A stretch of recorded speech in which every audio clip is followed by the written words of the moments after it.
ನಮಸ್ಕಾರ. ಯಾವಾಗ ಬರೋದು? ಅದರಲ್ಲೇನಿದೆ ಕೇಳೋಕ್ಕೆ? ಪ್ರತಿ ಸಲದ ಥರನೇ ಭಾನುವಾರ ಸಂಜೆ. ಸೋಮವಾರ ಆಫೀಸ್ಗೆ ಹೋಗಬೇಕಲ್ವಾ? ಹಾಂ ಹಾಂ. ಲೇ, ಏನೇ ಆಗಿರೋದು ನಿಂಗೆ?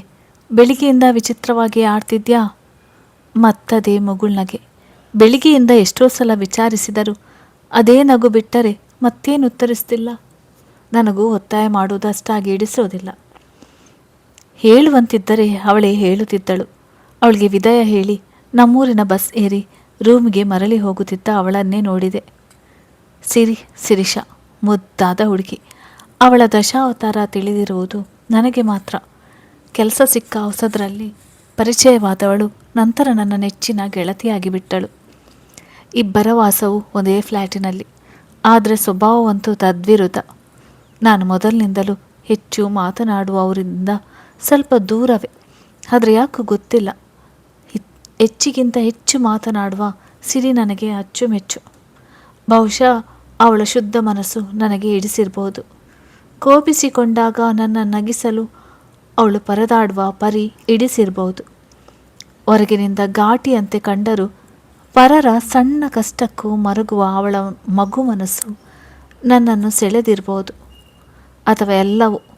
ಅವಳಿಗೆ ಅಮ್ಮ ಇಲ್ಲ ಎಂದು ತಿಳಿದ ಮೇಲಂತೂ ನನಗೆ ಅವಳನ್ನು ದೂರ ಇರಿಸಲಾಗಲಿಲ್ಲ. ನನ್ನ ಅಮ್ಮನಿಗಂತೂ ನನಗಿಂತ ಸಿರಿಯೇ ಮೇಲು. ಅವರೆದುರು ಅವಳು ಸಂಸ್ಕಾರಿ ಹುಡುಗಿ. ಪ್ರತಿ ಬಾರಿ ಊರಿನಿಂದ ಮರಳುವಾಗಲೂ ಅವಳಿಷ್ಟದ ತಿಂಡಿಗಳೆಲ್ಲ ನನ್ನ ಜೊತೆಗೆ ಪ್ರಯಾಣಿಸ್ತವೆ. ಅವಳು ಅಷ್ಟಾಗಿ ಅವಳ ಊರಿಗೆ ಹೋಗುವುದಿಲ್ಲ. ಅವರ ತಂದೆ ಕೆಲಸದ ನಡುವೆ ಬಿಡುವು ಮಾಡಿಕೊಂಡು ಬಂದಾಗ ಮಾತ್ರ ಭೇಟಿ. ಪ್ರತಿ ಸಲ ನನ್ನನ್ನು ಬಸ್ ಹತ್ತಿಸಿ ಹೋಗುವಳು. ಇಂದು ಸಹ ಅದಕ್ಕೆ ಬಂದಿದ್ದು.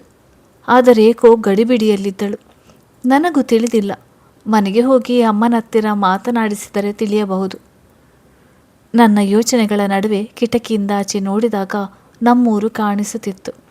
ತಿಂಗಳಿಗೊಮ್ಮೆ ಬಂದು ಹೋಗಿ ಮಾಡಿದರೂ ಪ್ರತಿ ಬಾರಿಯೂ ಏನೋ ಒಂದು ಹೊಸತನ ಮನಸ್ಸನ್ನು ಆವರಿಸುತ್ತದೆ.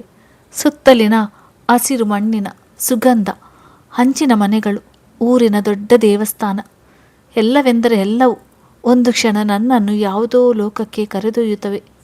ಬಸ್ ನಿಂತಾಗ ಅಪ್ಪ ಆಗಲೇ ಬೈಕಿನೊಂದಿಗೆ ನಿಂತಿದ್ದರು.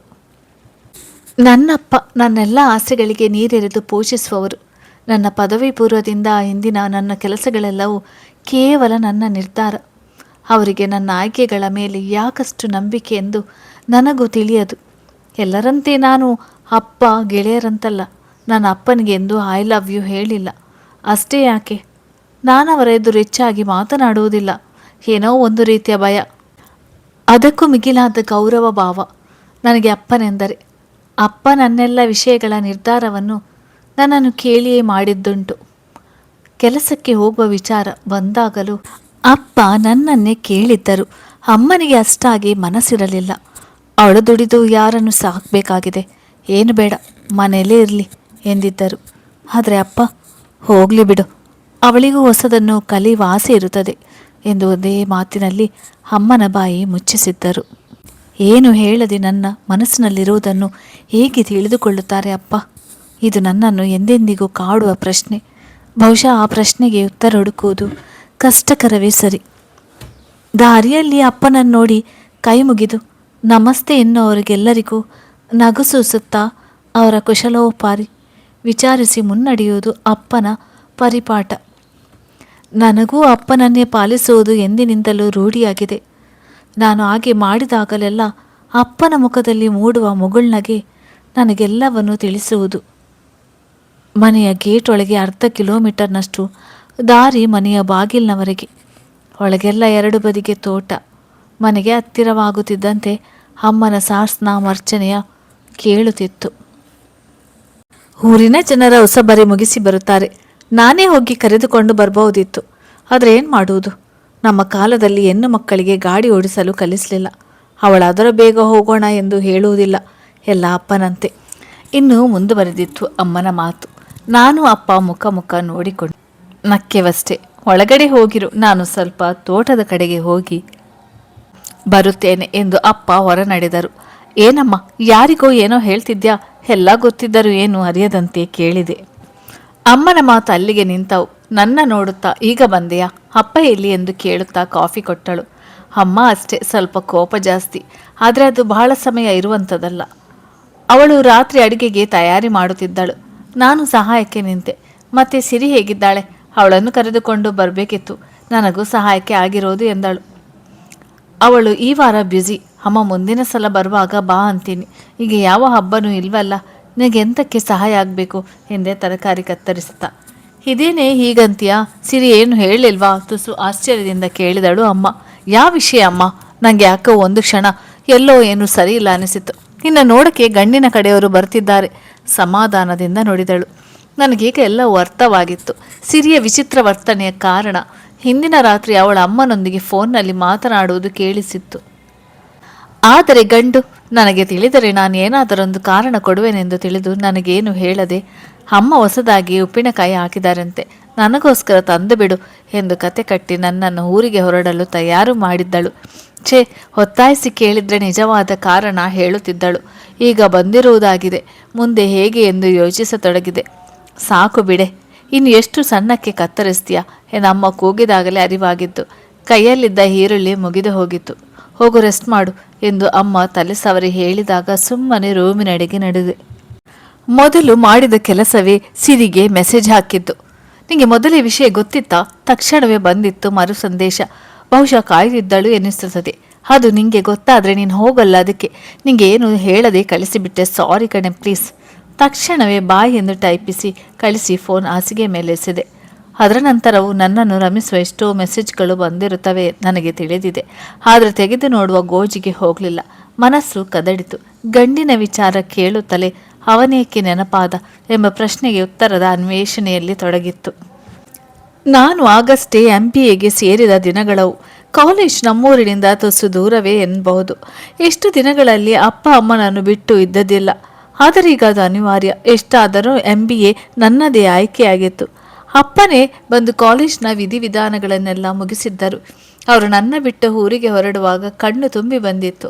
ಅಪ್ಪ ಚೆನ್ನಾಗಿ ಓದ್ಕೋ ಎಂದು ತಿರುಗಿ ನೋಡದೆ ಹೊರಟು ಹೋದರು. ಅವರ ನಡೆಗೆ ನನಗೆ ನಂತರ ಉತ್ತರ ಸಿಕ್ಕಿದ್ದು ಅಮ್ಮನಿಂದ. ನೀನೇನೋ ಆಳ್ತಿದ್ಯಂತೆ, ನಿಮ್ಮ ಅಪ್ಪ ನೀನು ಫೋನ್ ಮಾಡಿ ಮಾತನಾಡುವವರೆಗೂ ಊಟ ಸಹ ಮಾಡಿರಲಿಲ್ಲ ಎಂದಾಗ ನನ್ನ ಮೇಲೆ ನನಗೆ ಬೇಸರವಾಗಿತ್ತು. ಇನ್ನೆಂದು ಅಪ್ಪನ ಮುಂದೆ ಕಣ್ಣೀರು ಹಾಕಬಾರ್ದೆಂದು ಅಂದೇ ನಿರ್ಧರಿಸಿದೆ. ಅದನ್ನೇ ಪಾಲಿಸ್ತಿದ್ದೇನೆ ಸಹ. ಕಾಲೇಜ್ನ ಹಾಸ್ಟೆಲ್, ಅಲ್ಲಿನ ಊಟ, ಅಲ್ಲಿಯಲ್ಲಿದ್ದ ನನಗೆ ಸುತರಾಮ್ ಹಿಡಿಸಲಿಲ್ಲ. ಆದರೆ ನಾನು ಅದನ್ನು ಎಂದೂ ಅಪ್ಪ ಅಮ್ಮನ ಬಳಿ ಹೇಳಲೇ ಇಲ್ಲ. ದಿನವೂ ಒಮ್ಮೆ ಅವರ ಬಳಿ ಮಾತನಾಡುತ್ತಿದ್ದೆ.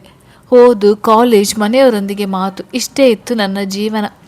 ಕಾಲೇಜಿನ ಮೊದಲ ದಿನ ನನಗಿನ್ನೂ ನೆನಪಿದೆ. ಎಷ್ಟೇ ಅಂದವಾಗಿರುವ ಬಟ್ಟೆಗಳಿದ್ದರೂ ನನಗೆ ಚೂಡಿದಾರ್ಗಳ ಮೇಲೆ ಹೆಚ್ಚು ಒಲವು. ನಾನು ಅವುಗಳನ್ನೇ ಧರಿಸ್ತಿದ್ದೆ. ಇನ್ನು ಮೇಕಪ್ ಮತ್ತು ನಾನು ದೂರ ದೂರ. ಅಂದು ಕೈಯಲ್ಲೊಂದು ಪುಸ್ತಕ ಹಿಡಿದು ಕಾಲೇಜಿನೊಳಗೆ ಕಾಲಿಟ್ಟಿದ್ದೆ. ನಾನಾಗೆ ಯಾರನ್ನಾದರೂ ಫ್ರೆಂಡ್ ಮಾಡಿಕೊಳ್ಳುವುದು ನನ್ನ ಪರಿಧಿಯಿಂದ ಆಚೆಗಿರುವ ಮಾತು. ಅದರಿಂದಲೇ ನಾನಿನ್ನೂ ಒಂಟಿಯಾಗಿದ್ದೆ. ಬಹುಶಃ ಅಲ್ಲಿ ನನ್ನ ತರಗತಿಯವರೆಲ್ಲ ಅದೇ ರೀತಿ ಇದ್ದರು. ನಿನ್ನೆ ಅಪ್ಪನ ಜೊತೆ ನನ್ನ ಕ್ಲಾಸ್ ರೂಮ್ ನೋಡಿದ್ದೆ. ಯೋಚಿಸ್ತಾ ಕ್ಲಾಸಿನ ಕಡೆ ನಡೆಯುತ್ತಿದ್ದೆ. ಮನದಲ್ಲೊಂದು ಸಣ್ಣ ಭಯ. ನಿನ್ನೆ ರಾತ್ರಿ ಹಾಸ್ಟೆಲ್ನಲ್ಲಿ ಹುಡುಗಿಯರು ಈ ಕಾಲೇಜ್ನಲ್ಲಿ ಫೈನಲ್ ಇಯರ್ ಹುಡುಗರಷ್ಟೇ ರ್ಯಾಗಿಂಗ್ ಮಾಡೋದು. ಅವರ ಕಾಲೇಜ್ ಮುಗಿಯಲು ಇನ್ನೂ 2 ತಿಂಗಳು ಬಾಕಿ ಇದೆ, ಬೇಗ ಹೋದ್ರೆ ಸಾಕು ಎಂದು ಮಾತನಾಡುವುದನ್ನು ಕೇಳಿದ್ದೆ. ನಾನೇನೋ ಅಂಜುಬುರಿಕೆಯಲ್ಲ. ನನ್ನ ತಂಟೆಗೆ ಬಂದರೆ ಯಾವ ರೀತಿ ಉತ್ತರಿಸಬೇಕೋ ತಿಳಿದಿದೆ ಎಂದುಕೊಳ್ಳುತ್ತಿದ್ದಂತೆ ಯಾರೋ ಸಮ್ಮು ಎನ್ನುವಂತೆ ಕೇಳಿಸಿತ್ತು. ಯಾವುದೋ ಹುಡುಗನ ಧ್ವನಿ. ನನಗಿಲ್ಲಿ ಯಾರ ಪರಿಚಯವೂ ಇಲ್ವಲ್ಲ. ಬಹುಶಃ ಅಪ್ಪನ ಪರಿಚಯದವರ. ನನ್ನನ್ನೇಕೆ ಕರೆಯುತ್ತಿದ್ದಾರೆ? ಇನ್ನೇನೇನು ಅಂದುಕೊಳ್ಳುತ್ತಿದ್ದಂತೆ ಇನ್ನೊಮ್ಮೆ ಸಮು ಬೇಗ ಬಾ ಎಂದರು. ನನ್ನ ಎದೆ ಜೋರಾಗಿ ಹೊಡೆದುಕೊಳ್ಳುತ್ತಿತ್ತು. ತಿರುಗಿ ನೋಡುವ ಸಾಹಸ ಮಾಡದೆ ಎದುರಿಗೆ ಕಂಡ ರೂಮಿನೊಳಗೆ ದಡದಡನೆ ನಡೆದು ಬಿಟ್ಟೆ. ತಲೆ ಎತ್ತಿದ ಮೇಲೆ ತಿಳಿದದ್ದು ನಾನು ಹೊಕ್ಕಿದ್ದು ಸ್ಟಾಫ್ ರೂಮ್ ಎಂದು. ನನ್ನ ಮುಂದೆ ಕುಳಿತ ವಯಸ್ಸಾದ ಪ್ರೊಫೆಸರ್ ಒಬ್ಬರು ಮೂಗಿನ ಮೇಲಿನ ಕನ್ನಡಕ ತುಸು ಮೇಲೆ ಸರಿಸಿ ಏನು ಎಂಬಂತೆ ಉಬ್ಬೇರಿಸಿದರು. ನಾನು ಪೆಚ್ಚಾಗಿ ನಗುತ್ತಿದ್ದನಷ್ಟೇ. ಏನಮ್ಮ ಹೆಸರು ಎಂದರು. ಸಂಸ್ಕೃತಿ ಸರ್, ಫಸ್ಟ್ ಇಯರ್ ಎಂದೆ. ಇದು ಫಸ್ಟ್ ಇಯರ್ ಕ್ಲಾಸ್ ರೂಮ್ ಅಲ್ಲಮ್ಮ ಎಂದರು. ಗೊತ್ತು ಸರ್, ಸಾರಿ ಸರ್ ಎಂದು ಗಡಿಬಿಡಿಯಲ್ಲಿ ಹೇಳಿ ಅವರ ಉತ್ತರಕ್ಕೂ ಕಾಯದೆ ತಿರುಗಿ ಅವಸರದಿಂದ ಹೊರಬಂದು ಕ್ಲಾಸಿಗೆ ಹೊರಡಬೇಕಾದ್ರೆ ಎದುರಿಗೆ ಬರುತ್ತಿದ್ದ ವ್ಯಕ್ತಿಗೆ ಡಿಕ್ಕಿ ಹೊಡೆದು ಬಿಟ್ಟೆ. ಅಷ್ಟರಲ್ಲಿ ಮತ್ತೆ ಸಮ್ಮು ಎಂದು ಕರೆದದ್ದು ಕೇಳಿ ತಲೆ ಕೆಟ್ಟಿತ್ತು. ಛೇ, ಎಲ್ಲ ಈ ಥರದೇ ಆಗ್ತಿದೆ. ಸ್ವಲ್ಪ ಸಮಾಧಾನವಾಗಿ ಬಗೆಹರಿಸು ಸಮ್ಮು. ಯಾಕಿಷ್ಟು ಅವಸರ? ಅವರು ಕರೆದರೆ ಏನಾಯಿತು? ತಿರುಗಿ ಏನೆಂದು ಕೇಳು. ಅವರೇನು ಹುಲಿಯ ಸಿಂಹಗಳ? ಎಂದು ಮನಸ್ಸು ಹೇಳಿದ ಮೇಲೆ ಅವರಿಗೆ ಮರು ಉತ್ತರ ನೀಡಲು ತಯಾರಾದೆ. ಅಷ್ಟರೊಳಗೆ ಅವರೇ ಬಳಿ ಬಂದು, ಸಮು ಏನಾಯ್ತೋ ಎಂದು ಕೇಳಿದರು. ಯಾರು ನೀವು? ನನಗೆ ಏನಾದರೆ ನಿಮ್ಗೇನು? ಯಾಕೆ ನನ್ನ ಹೆಸರು ಕರೆಯುತ್ತಿದ್ದೀರಾ ಎಂದು ಪಟಪಟನೆ ಕೇಳಿಬಿಟ್ಟೆ. ಆದರೆ ನನ್ನ ಮುಂದಿದ್ದ ಇಬ್ಬರು ಹುಡುಗರು ಮುಖ ಮುಖ ನೋಡಿಕೊಂಡರು. ನಾನು ಡಿಕ್ಕಿ ಹೊಡೆದವರು. ನಿಮ್ಮ ಹೆಸರೇನು ಎಂದು ಕೇಳಿದರೆ ನಾನೇನು ಕೇಳುತ್ತಿದ್ದೇನೆ, ಇವರೇನು ಹೇಳುತ್ತಿದ್ದಾರೆ ಎಂದುಕೊಂಡು, ನನ್ನ ಹೆಸರು ಏನಾದರೆ ನಿಮಗೇನು, ಮೊದಲು ನನ್ನ ಕರೆದ ಕಾರಣ ಹೇಳಿ ಎಂದ. ಇನ್ನೊಬ್ಬರ ಕಡೆ ತಿರುಗಿ ದಬಾಯಿಸಿದೆ. ಅವರು ಫಸ್ಟ್ ಇಯರಾ ಎಂದು ಕೇಳಿದರು. ನಾನು ದಿಟ್ಟವಾಗಿ ಹೌದು ಎಂದೆ. ಅವರಿಬ್ಬರು ಮತ್ತೊಮ್ಮೆ ಮುಖ ಮುಖ ನೋಡಿಕೊಂಡು ನಂತರ ನನ್ನ ಹೆಸರು ಕರೆದ ವ್ಯಕ್ತಿ, ಕ್ಲಾಸ್ ಮುಗಿದ ಮೇಲೆ ನಮ್ಮನ್ನು ಮೀಟ್ ಮಾಡು ಎಂದು ಇನ್ನೊಬ್ಬರ ಕಡೆ ತಿರುಗಿ, ಸಮು ಲೇಟ್ ಆಗ್ತಿದೆ ಬಾ ಹೋಗೋಣ ಎಂದು ಹೊರಟು ಹೋದರು. ನನಗೆ ಡಿಕ್ಕಿ ಹೊಡೆದವರು ತಿರುಗಿ ಸಾರಿ ಎಂದು ಕಣ್ಣು ಸಣ್ಣ ಮಾಡಿ ಕಿವಿ ಹಿಡಿದು ಕೇಳುತ್ತಾ ನಗುತ್ತಾ ಹೋದರು. ನನ್ನ ನಡೆಯ ಬಗ್ಗೆ ನನಗೆ ನಾಚಿಕೆಯಾಗಿತ್ತು. ಜಗತ್ತಿನಲ್ಲಿರುವ ಸಮು ನೀನೊಬ್ಬಳೆನಾ ಎಂದು ಮನಸ್ಸು ಪ್ರಶ್ನಿಸಿತು. ಮೊದಲ ದಿನವೇ ಎಡವಟ್ಟಿನ ಕೆಲಸ ಮಾಡಿಕೊಂಡಿದ್ದೆ. ನನಗೆ ಹೆಸರಿಟ್ಟ ಎಲ್ಲರನ್ನೂ ನೆನಪಿಸಿಕೊಂಡು ಬೈದಿದ್ದೆ. ಆದರೂ ಅವರೇಕೆ ಆ ರೀತಿ ಹೆಸರಿಟ್ಕೊಳ್ಬೇಕು, ನೀನ್ಯಾಕೆ ಇಟ್ಕೊಂಡೆ ಎಂದು ಮನಸ್ಸು ಕೇಳಿದಾಗ ತಪ್ಪು ನನ್ನದೇ ಎನಿಸಿತು. ಟೈಮ್ ನೋಡಿಕೊಂಡು ಕ್ಲಾಸಿಗೆ ಹೋಗಿದ್ದೆ. ಆ ದಿನದ ಕ್ಲಾಸ್ ಜಂಜಾಟದಲ್ಲಿ ನನಗೆ ಅವರನ್ನು ಭೇಟಿ ಮಾಡುವುದೇ ಮರೆತು ಹೋಗಿತ್ತು. ನಂತರದ ದಿನಗಳಲ್ಲಿ ನಾನು ಓದಿನೊಂದಿಗೆ ನಿರತಳಾಗಿ ಬಿಟ್ಟಿದ್ದೆ. ಅದರೊಂದಿಗೆ ಖಾಲಿ ಸಮಯವನ್ನು ಲೈಬ್ರರಿಯಲ್ಲಿ ಕಳೆದು ಬಿಡುತ್ತಿದ್ದೆ. ಇದರ ನಡುವೆ ಅಂತಿಮ ವರ್ಷದ ವಿದ್ಯಾರ್ಥಿಗಳಿಗೆ ಫೇರ್ವೆಲ್ ಕೊಡುವ ವಿಷಯ ಕಿವಿಗೆ ಬಿದ್ದಿತ್ತು. ನನಗೆ ಮೊದಲ ದಿನದ ಘಟನೆ ನೆನಪಾಗಿತ್ತು. ಆದರೆ ಅವರು ಫೈನಲ್ ಇಯರ್ಸ್ ಎಂದು ನನಗೆ ಖಾತರಿಯಾಗಿದ್ದಿಲ್ಲ. ಹಾಗಾಗಿ ಆ ವಿಷಯ ಅಲ್ಲಿಗೆ ಬಿಡಬೇಕಾಗಿ ಬಂದಿತ್ತು. ಫೇರ್ವೆಲ್ನ ದಿನ ಎಲ್ಲರೂ ಆಡಿಟೋರಿಯಂ ಒಳಗೆ ಇದ್ದರು. ಇಷ್ಟು ದಿನಗಳಲ್ಲಿ ನನಗೆ ಒಬ್ಬಳು ಪರಿಚಯವಾಗಿದ್ದಳು, ಸನ್ನಿಧಿ. ನನ್ನದೇ ಕ್ಲಾಸ್.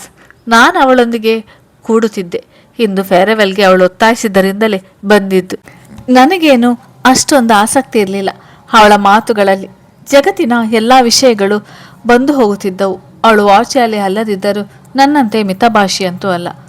ಅವಳ ಮಾತೇನಿದ್ದರೂ ನನ್ನ ಬಳಿ ಮಾತ್ರವೇ. ಅವಳ ಊರು ದೂರದಲ್ಲಿದ್ದು ಅವಳು ಸಂಬಂಧಿಕರ ಮನೆಯಲ್ಲೇ ಓದುತ್ತಿದ್ದಳು. ಆದರೆ ಸನ್ನಿಧಿಗಿದ್ದ ವಿಶೇಷತೆ ಎಂದರೆ ಕಾಲೇಜಿನ ಎಲ್ಲರ ವಿಷಯ ಅವಳಿಗೆ ತಿಳಿದಿರುತ್ತಿತ್ತು. ಅವಳ ಸಂಬಂಧಿಯ ಮಕ್ಕಳು ನಮ್ಮದೇ ಕಾಲೇಜಿನ ಸೀನಿಯರ್ಸ್. ಅವರ ಮಾತುಗಳು ಬೇಡವೆಂದರೂ ಇವಳ ಕಿವಿಗೆ ಬಿದ್ದು, ಬೇಡವೆಂದರೂ ನಮ್ಮ ಚರ್ಚಾ ವಿಷಯಗಳ ನಡುವೆ ಬಂದು ನನ್ನ ಕಿವಿಗೂ ಬೀಳುತ್ತಿದ್ದವು. ಸಮ್ಮ ಇವತ್ತು ನಮ್ಮ ಸೀನಿಯರ್ಸ್ ಪ್ರೋಗ್ರಾಮ್ ಕೊಡ್ತಿದ್ದಾರೆ ಕಣೆ, ತುಂಬ ಉತ್ಸುಕಳಾಗಿ ನುಡಿದಳು ಸನ್ನಿಧಿ. ಫೇರ್ವೆಲ್ ಅವರಿಗೆ ಕಣೆ, ಅವರೇ ಕೊಡಬೇಕು. ನಾನು ಉಡಫೆಯಾಗಿ ಉತ್ತರಿಸಿ ಮೊಬೈಲ್ ನೋಡುತ್ತಿದ್ದೆ.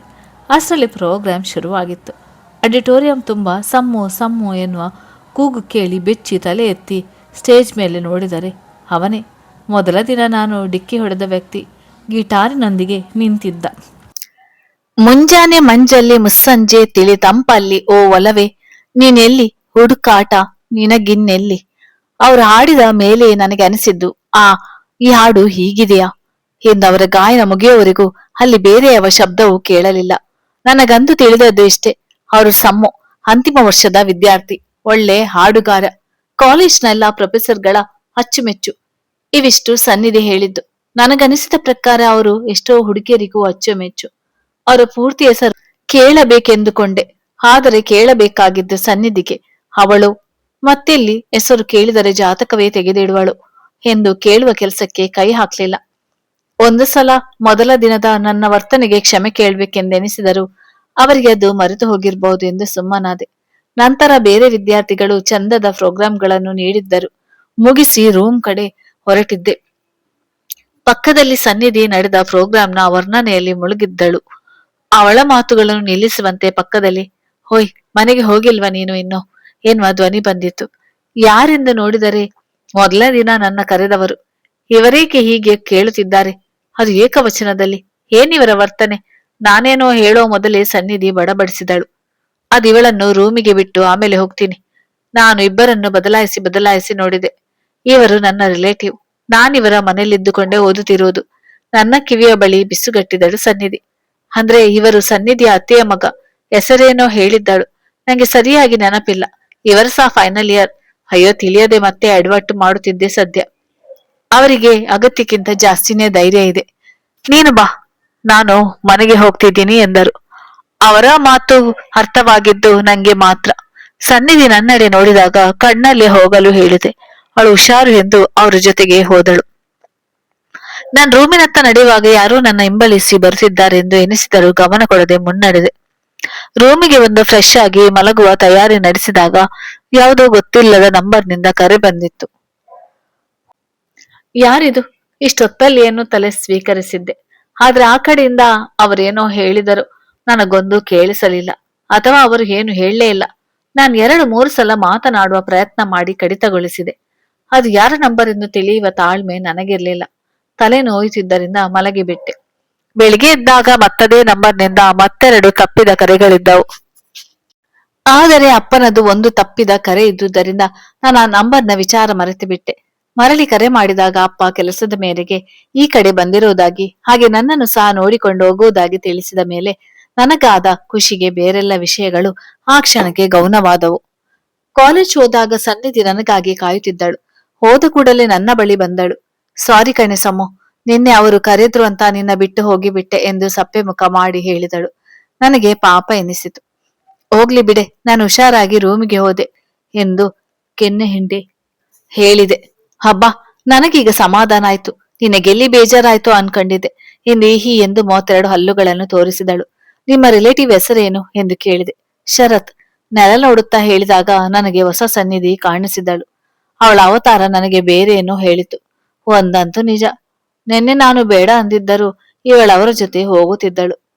ಅವರು ಕಂಡ ಕ್ಷಣ ಇವಳ ಮೊಗದಲ್ಲಿ ಮೂಡಿದ್ದ ಹೊಳಪನ್ನು ನಾನು ಗಮನಿಸಿದ್ದೆ. ಸುಮ್ಮನೆ ನಕ್ಕು ಕ್ಲಾಸಿಗೆ ಹೋದೆವು. ಮಧ್ಯಾಹ್ನ ಊಟದ ನಂತರ ಅಪ್ಪ ಬಂದು ಫೋನ್ ಮಾಡಿದರು. ಹತ್ತಿರ 3 ತಿಂಗಳಾಗಿತ್ತು ಅಪ್ಪನ ನೋಡಿ. ಮತ್ತೆ ಕಣ್ ತುಂಬಿದಾಗ ತೊಡೆದುಕೊಂಡೆ ಅಪ್ಪನ ಬಳಿ ಹೋದೆ. ಅಪ್ಪ ನನ್ನ ಬಗ್ಗೆ, ಹಾಸ್ಟೆಲ್ ಬಗ್ಗೆ, ಓದಿನ ಬಗ್ಗೆ ವಿಚಾರಿಸುತ್ತಾ ನಡೆಯುತ್ತಿದ್ದರು. ಗೇಟ್ನ ಬಳಿ ಬಂದಾಗ ಅಲ್ಲೊಂದು ಹುಡುಗರ ಗುಂಪು ನಿಂತಿತ್ತು. ಅವರಲ್ಲೆಲ್ಲ ಸಮ್ಮು ಸಮ್ಮು ಎನ್ನುವುದು ನನಗೆ ಕೇಳಿಸಿತು. ಕೂಡಲೇ ಅಪ್ಪನ ಕಡೆ ನೋಡಿದೆ. ಅಪ್ಪನೂ ಅವರ ಕಡೆ ಓರೆ ನೋಟ ಬೀರುತ್ತಾ ನಡೆಯುತ್ತಿದ್ದರು. ಅದರ ಅರ್ಥ ಅವರಿಗೂ ಅದು ಕೇಳಿದೆ ಎಂದು. ಗೇಟ್ ದಾಟಿ ಬಂದಾಗ ಅಪ್ಪ ಬಸ್ ಬರುವುದಕ್ಕೆ ಇನ್ನು ಕೊಂಚ ಸಮಯ ಇತ್ತು. ಆಗ ಅಪ್ಪ, ಅವರೆಲ್ಲ ನಿನ್ನ ಕ್ಲಾಸ್ ಏನಮ್ಮ ಎಂದರು. ಅಲ್ಲ ಅಪ್ಪ, ಅವರೆಲ್ಲ ಫೈನಲ್ ಇಯರ್ಸ್ ಎಂದೆ. ಸರಿ, ಚೆನ್ನಾಗಿ ಓದಿಕೋ ಎಂದು ಹೊರಟರು. ನಾನು ಮತ್ತೆ ಕ್ಲಾಸಿನ ಕಡೆ ಹೊರಟೆ. ಹೋಗುವಾಗ ಇದ್ದ ಗುಂಪೆ ಇನ್ನೂ ಇತ್ತು. ನಾನದರ ಕಡೆ ಗಮನ ಕೊಡಲಿಲ್ಲ. ಬೇಗ ಬೇಗ ಮುಂದೆ ಸಾಗುವಾಗ ಹಿಂದಿನಿಂದ ಒಂದು ಧ್ವನಿ ಕೇಳಿಸಿತ್ತು. Excuse me. ನಾನು ತಿರುಗಿ ನೋಡಿದೆ. ಮತ್ತೆ ಅವನೇ ನಿಂತಿದ್ದ. ಇವರ್ಯಾಕೆ ಹೀಗೆ ಎಲ್ಲಾ ಕಡೆ ಸಿಗುತ್ತಿದ್ದಾರೆ ಎಂದುಕೊಂಡು ಹೇಳಿ ಎಂದೆ. ನಾನು ಸಮರ್ಥ್, ನಿಮ್ಮ ಸೀನಿಯರ್ ಎಂದು ಪರಿಚಯಿಸಿಕೊಂಡರು. ಹೇಳಿ. ಮತ್ತದೇ ಮಾತನ್ನು ಹೇಳಿದೆ.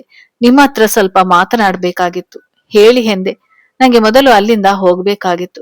ಅದಲ್ಲದೆ ಮನಸ್ಸು ಮೊದಲ ದಿನದ ವರ್ತನೆಗೆ ಕ್ಷಮೆ ಕೇಳಲು ಎಂದು ಪೀಡಿಸುತ್ತಿತ್ತು. ಆದ್ರೆ ನನಗೆ ಅದರ ಬಗ್ಗೆ ಮಾತನಾಡಲು ಇಷ್ಟ ಇರಲಿಲ್ಲ.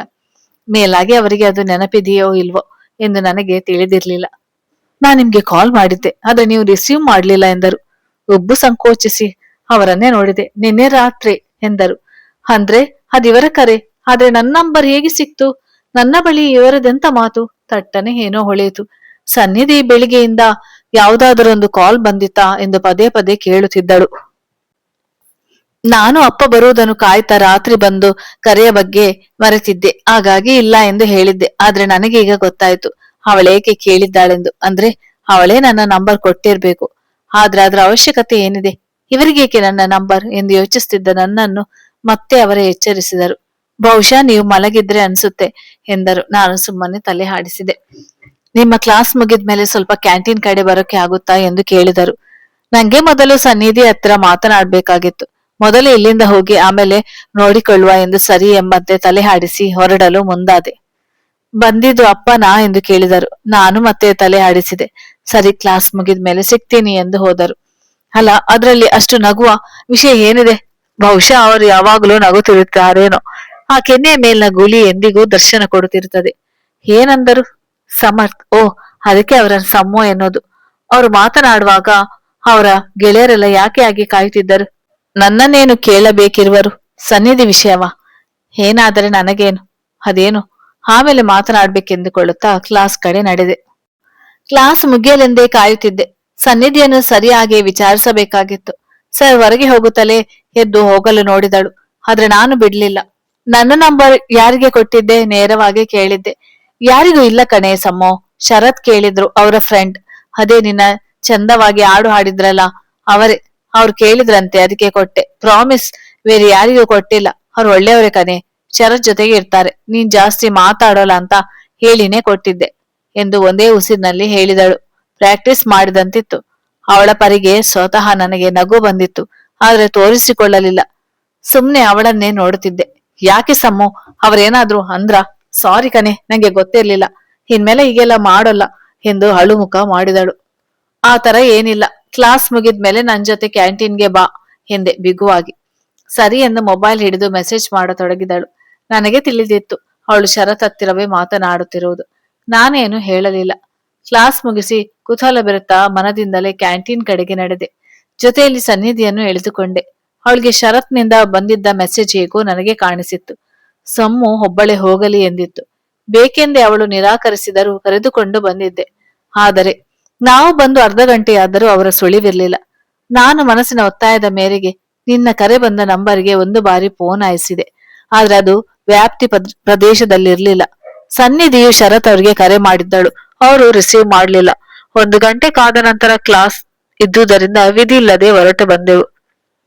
ಅದರ ನಂತರ ಅವರು ನಮಗೆಲ್ಲೂ ಕಾಣಸಿಗ್ಲಿಲ್ಲ. ಫೇರ್ವೆಲ್ ಮುಗಿದಿದ್ದರಿಂದ ಅವರಿನ್ನು ಕಾಲೇಜ್ಗೆ ಬರುವುದಿಲ್ಲ ಎಂದು ಸನ್ನಿಧಿ ಹೇಳಿದ್ದಳು. ಶರತ್ ಬಳಿ ವಿಚಾರಿಸಿದಾಗ ಅವರವರ ಹುಟ್ಟೂರಿಗೆ ಮರಳಿರುವುದಾಗಿ ತಿಳಿಸಿದರೆಂದು ಹೇಳಿದ್ದಳು. ನಾನು ಆ ವಿಷಯ ಅಲ್ಲಿಗೆ ಬಿಟ್ಟು ಓದಿನ ಕಡೆ ಗಮನ ಕೊಟ್ಟೆ. ಆಮೇಲೆ ನನಗದರ ಬಗ್ಗೆ ಯೋಚಿಸುವಷ್ಟು ಸಮಯವಿರಲಿಲ್ಲ. ನಮ್ಮ ಫೇರ್ವೆಲ್ ದಿನ ಆ ಘಟನೆ ನೆನಪಾಗಿತ್ತು. ಬಿಟ್ಟರೆ ಪ್ರೊಫೆಸರ್ಗಳು ನೀಡುವ ಸಮ್ಮೂರವರ ಉದಾಹರಣೆಯಿಂದ ಅವರು ನೆನಪಾಗುತ್ತಿದ್ದರು. ಕಾಲೇಜ್ ಮುಗಿದ ಕೂಡಲೇ ಕೆಲಸ ಸಿಕ್ಕಿದ್ದರಿಂದ ಮತ್ತೆ ಅಪ್ಪ ಅಮ್ಮನನ್ನು ಬಿಟ್ಟಿರುವ ಪರಿಸ್ಥಿತಿ ಬಂದೊದಗಿತ್ತು. ಆದ್ರೆ ಈ ಬಾರಿ ತುಸು ಹತ್ತಿರದ ಊರಿನಲ್ಲಿ. ಒಮ್ಮೊಮ್ಮೆ ಅನಿಸೋದು, ಅಂದು ಅವಸರ ಮಾಡಿದೆ, ಅಲ್ಲಿಯೇ ವಿಷಯ ಏನೆಂದು ಕೇಳಿದ್ರೆ ಹೇಳುತ್ತಿದ್ದರೇನೋ ಎಂದು. ಆದ್ರೆ ಅವರೆಲ್ಲಿ ಕಾಣೆಯಾದರು. ನನಗೆ ಭೇಟಿ ಮಾಡಲು ಹೇಳಿ ನನಗೊಂದು ಮಾತನ್ನು ಹೇಳದೆ ಯಾಕೆ ಹೋದರು? ಹಾಗೆಲ್ಲ ಮನಸ್ಸು ನಿನಗ್ಯಾಕೆ ಹೇಳ್ಬೇಕಾಗಿತ್ತು ಎಂದು ಕೇಳಿದಾಗ ಉತ್ತರ ಹುಡುಕುವ ಧೈರ್ಯ ಮಾಡದೆ ಪ್ರಶ್ನೆಯನ್ನು ಪ್ರಶ್ನೆಯಾಗಿ ಬಿಟ್ಟು ಬಿಟ್ಟಿದ್ದೆ. ಕಾಲೇಜ್ ಮುಗಿದು ಕೆಲಸ ಸಿಕ್ಕಿತ್ತು. 6 ತಿಂಗಳಿಗೆಲ್ಲ ಸನ್ನಿಧಿ ನನ್ನ ಭೇಟಿ ಮಾಡಿದ್ದಳು ಅವಳ ಮದುವೆಗೆ ಕರೆಯಲು. ನನ್ನ ಊಹೆಯಂತೆ ಶರತ್ನೊಂದಿಗೆ ಗೊತ್ತು ಮಾಡಿದ್ದರು. ಅವಳು ಸಿಕ್ಕಾಗ ಫ್ಲಾಟಿಗೆ ಕರೆದುಕೊಂಡು ಬಂದಿದ್ದೆ. ಸಿರಿಯೂ ಇದ್ದಳು. ಸನ್ನಿಧಿ ಶರತ್ ಅವರದು ಚಿಕ್ಕ ವಯಸ್ಸಿನ ಪ್ರೇಮ ಕತೆ. ಓದು ಮುಗಿದ ಮೇಲೆ ಶರತ್ ರವರೇ 2 ಮನೆಯಲ್ಲಿ ಮಾತನಾಡಿ ಒಪ್ಪಿಸಿದ್ದಾಗಿ ಹೇಳಿದ್ದಳು. ಬಾಕಿ ಇದ್ದ ಮಾತನ್ನೆಲ್ಲ ಆಡಿದ ಮೇಲೆ, ಇನ್ನು 1 ವಾರದಲ್ಲಿ ಮದ್ವೆ ಇದೆ, ಇನ್ನು ಕೆಲಸ ಇದೆ, ರಜೆ ಸಿಕ್ಕಿಲ್ಲ ಅಂತ ಬಂದಿಲ್ಲ ಅಂದ್ರೆ ನಿನ್ನ ಬಾಸ್ನ ತಲೆ ಹೊಡೆದು ನಿನ್ನ ಕರ್ಕೊಂಡು ಹೋಗ್ತೀನಿ ಅಷ್ಟೇ ಎಂಬ ಕಟ್ಟೆಚ್ಚರಿಕೆಯಿಂದ ಮದುವೆಗೆ ಆಹ್ವಾನ ನೀಡಿದ್ದಳು. ಸ್ವಲ್ಪ ಸಮಯದಲ್ಲಿ ಸಿರಿಯು ನಮ್ಮೊಡನೆ ಎಷ್ಟೋ ವರ್ಷದ ಗೆಳತಿಯಂತೆ ಸೇರಿಕೊಂಡು ಹರಟೆ ಶುರು ಮಾಡಿದಳು. ನಮ್ಮ ಮೊದಲ ದಿನದಿಂದ ಫೇರ್ವೆಲ್ನವರೆಗೂ ಎಲ್ಲಾ ವಿಷಯದ ಬಗ್ಗೆ ಸನ್ನಿಧಿ ಸಿರಿಯ ಬಳಿ ಹೇಳುತ್ತಿದ್ದಳು. ಇದರ ನಡುವೆ ಸಮರ್ಥ್ ವಿಷಯ ಬಂದಾಗ ನಾನು ಸನ್ನೆ ಮಾಡಿದರೂ ಅದನ್ನು ಅರ್ಥ ಮಾಡಿಕೊಳ್ಳದ ಸನ್ನಿಧಿ ಅವರು ನನಗೆ ಕರೆ ಮಾಡಿದ್ದು ಭೇಟಿ ಮಾಡಲು ಹೇಳಿ ಮಾಯವಾಗಿದ್ದನ್ನೆಲ್ಲ ಸಿರಿಯ ಬಳಿ ಹೇಳಿದ್ದಾಗಿತ್ತು. ಇನ್ನೇನು ಉಳಿದಿರಲಿಲ್ಲ. ಸನ್ನಿಧಿಯನ್ನು ವಾಪಸ್ ಕಳಿಸಿ ಫ್ಲಾಟ್ಗೆ ಬಂದಾಗ ಸಿರಿ ನನಗಾಗಿ ಎದುರು ನೋಡ್ತಿದ್ದಳು. ಅವಳಿಗೆ ಈ ರೀತಿಯ ವಿಷಯಗಳಲ್ಲಿ ತುಸು ಹೆಚ್ಚು ಎನಿಸುವಷ್ಟು ಆಸಕ್ತಿ ಎನ್ಬಹುದು. ಅದರಲ್ಲೂ ಅದು ನನಗೆ ಸಂಬಂಧಿಸಿದ್ದು ಎಂದಾದ್ಮೇಲೆ ಅವಳನ್ನು ಪೂರ್ತಿಯಾಗಿ ರಿಸರ್ಚ್ ಮಾಡುವವರೆಗೂ ಬಿಡುವವಳಲ್ಲ ಎಂದು ನನಗೆ ಗೊತ್ತು. ನಾನು ಬಂದ ಕೂಡಲೇ ಪಟ್ಟು ಬಿಡದೆ ಅದರ ಬಗ್ಗೆ ವಿಚಾರಿಸಿದಳು. ನಾನು ಅವಳ ಕಾಟ ತಡೆಯಲಾರದೆ ಎಲ್ಲವನ್ನೂ ಇದ್ದಂತೆ ವಿವರಿಸಿದೆ. ಎಲ್ಲ ಕೇಳಿದ ನಂತರ ಅವಳು ದೊಡ್ಡ ವಿಜ್ಞಾನಿಯಂತೆ ಸ್ವಲ್ಪ ಸಮಯ ಯೋಚಿಸಿ, ಅವತ್ತು ಅವರು ನಿನ್ನ ಭೇಟಿ ಮಾಡಿದ್ರೆ ಪಕ್ಕಾ ಪ್ರಪೋಸ್ ಮಾಡ್ತಿದ್ರು ಎಂದು ಒಂದೇ ಸಲಕ್ಕೆ ಹೇಳಿದಾಗ ನಾನು ಹಿಡಿದಿದ್ದ ಕಾಫಿ ಕಪ್ ಕೈಬಿಟ್ಟಿದ್ದೆ. ಆ ತರದ ಒಂದು ಯೋಚನೆಯೇ ನನ್ನ ಎದೆ ಬಡಿತವನ್ನು ಹೆಚ್ಚು ಮಾಡಿತ್ತು. ಅದೇಕೆಂದು ನನಗೂ ತಿಳಿಯದು, ಖಂಡಿತ ತಿಳಿಯದು.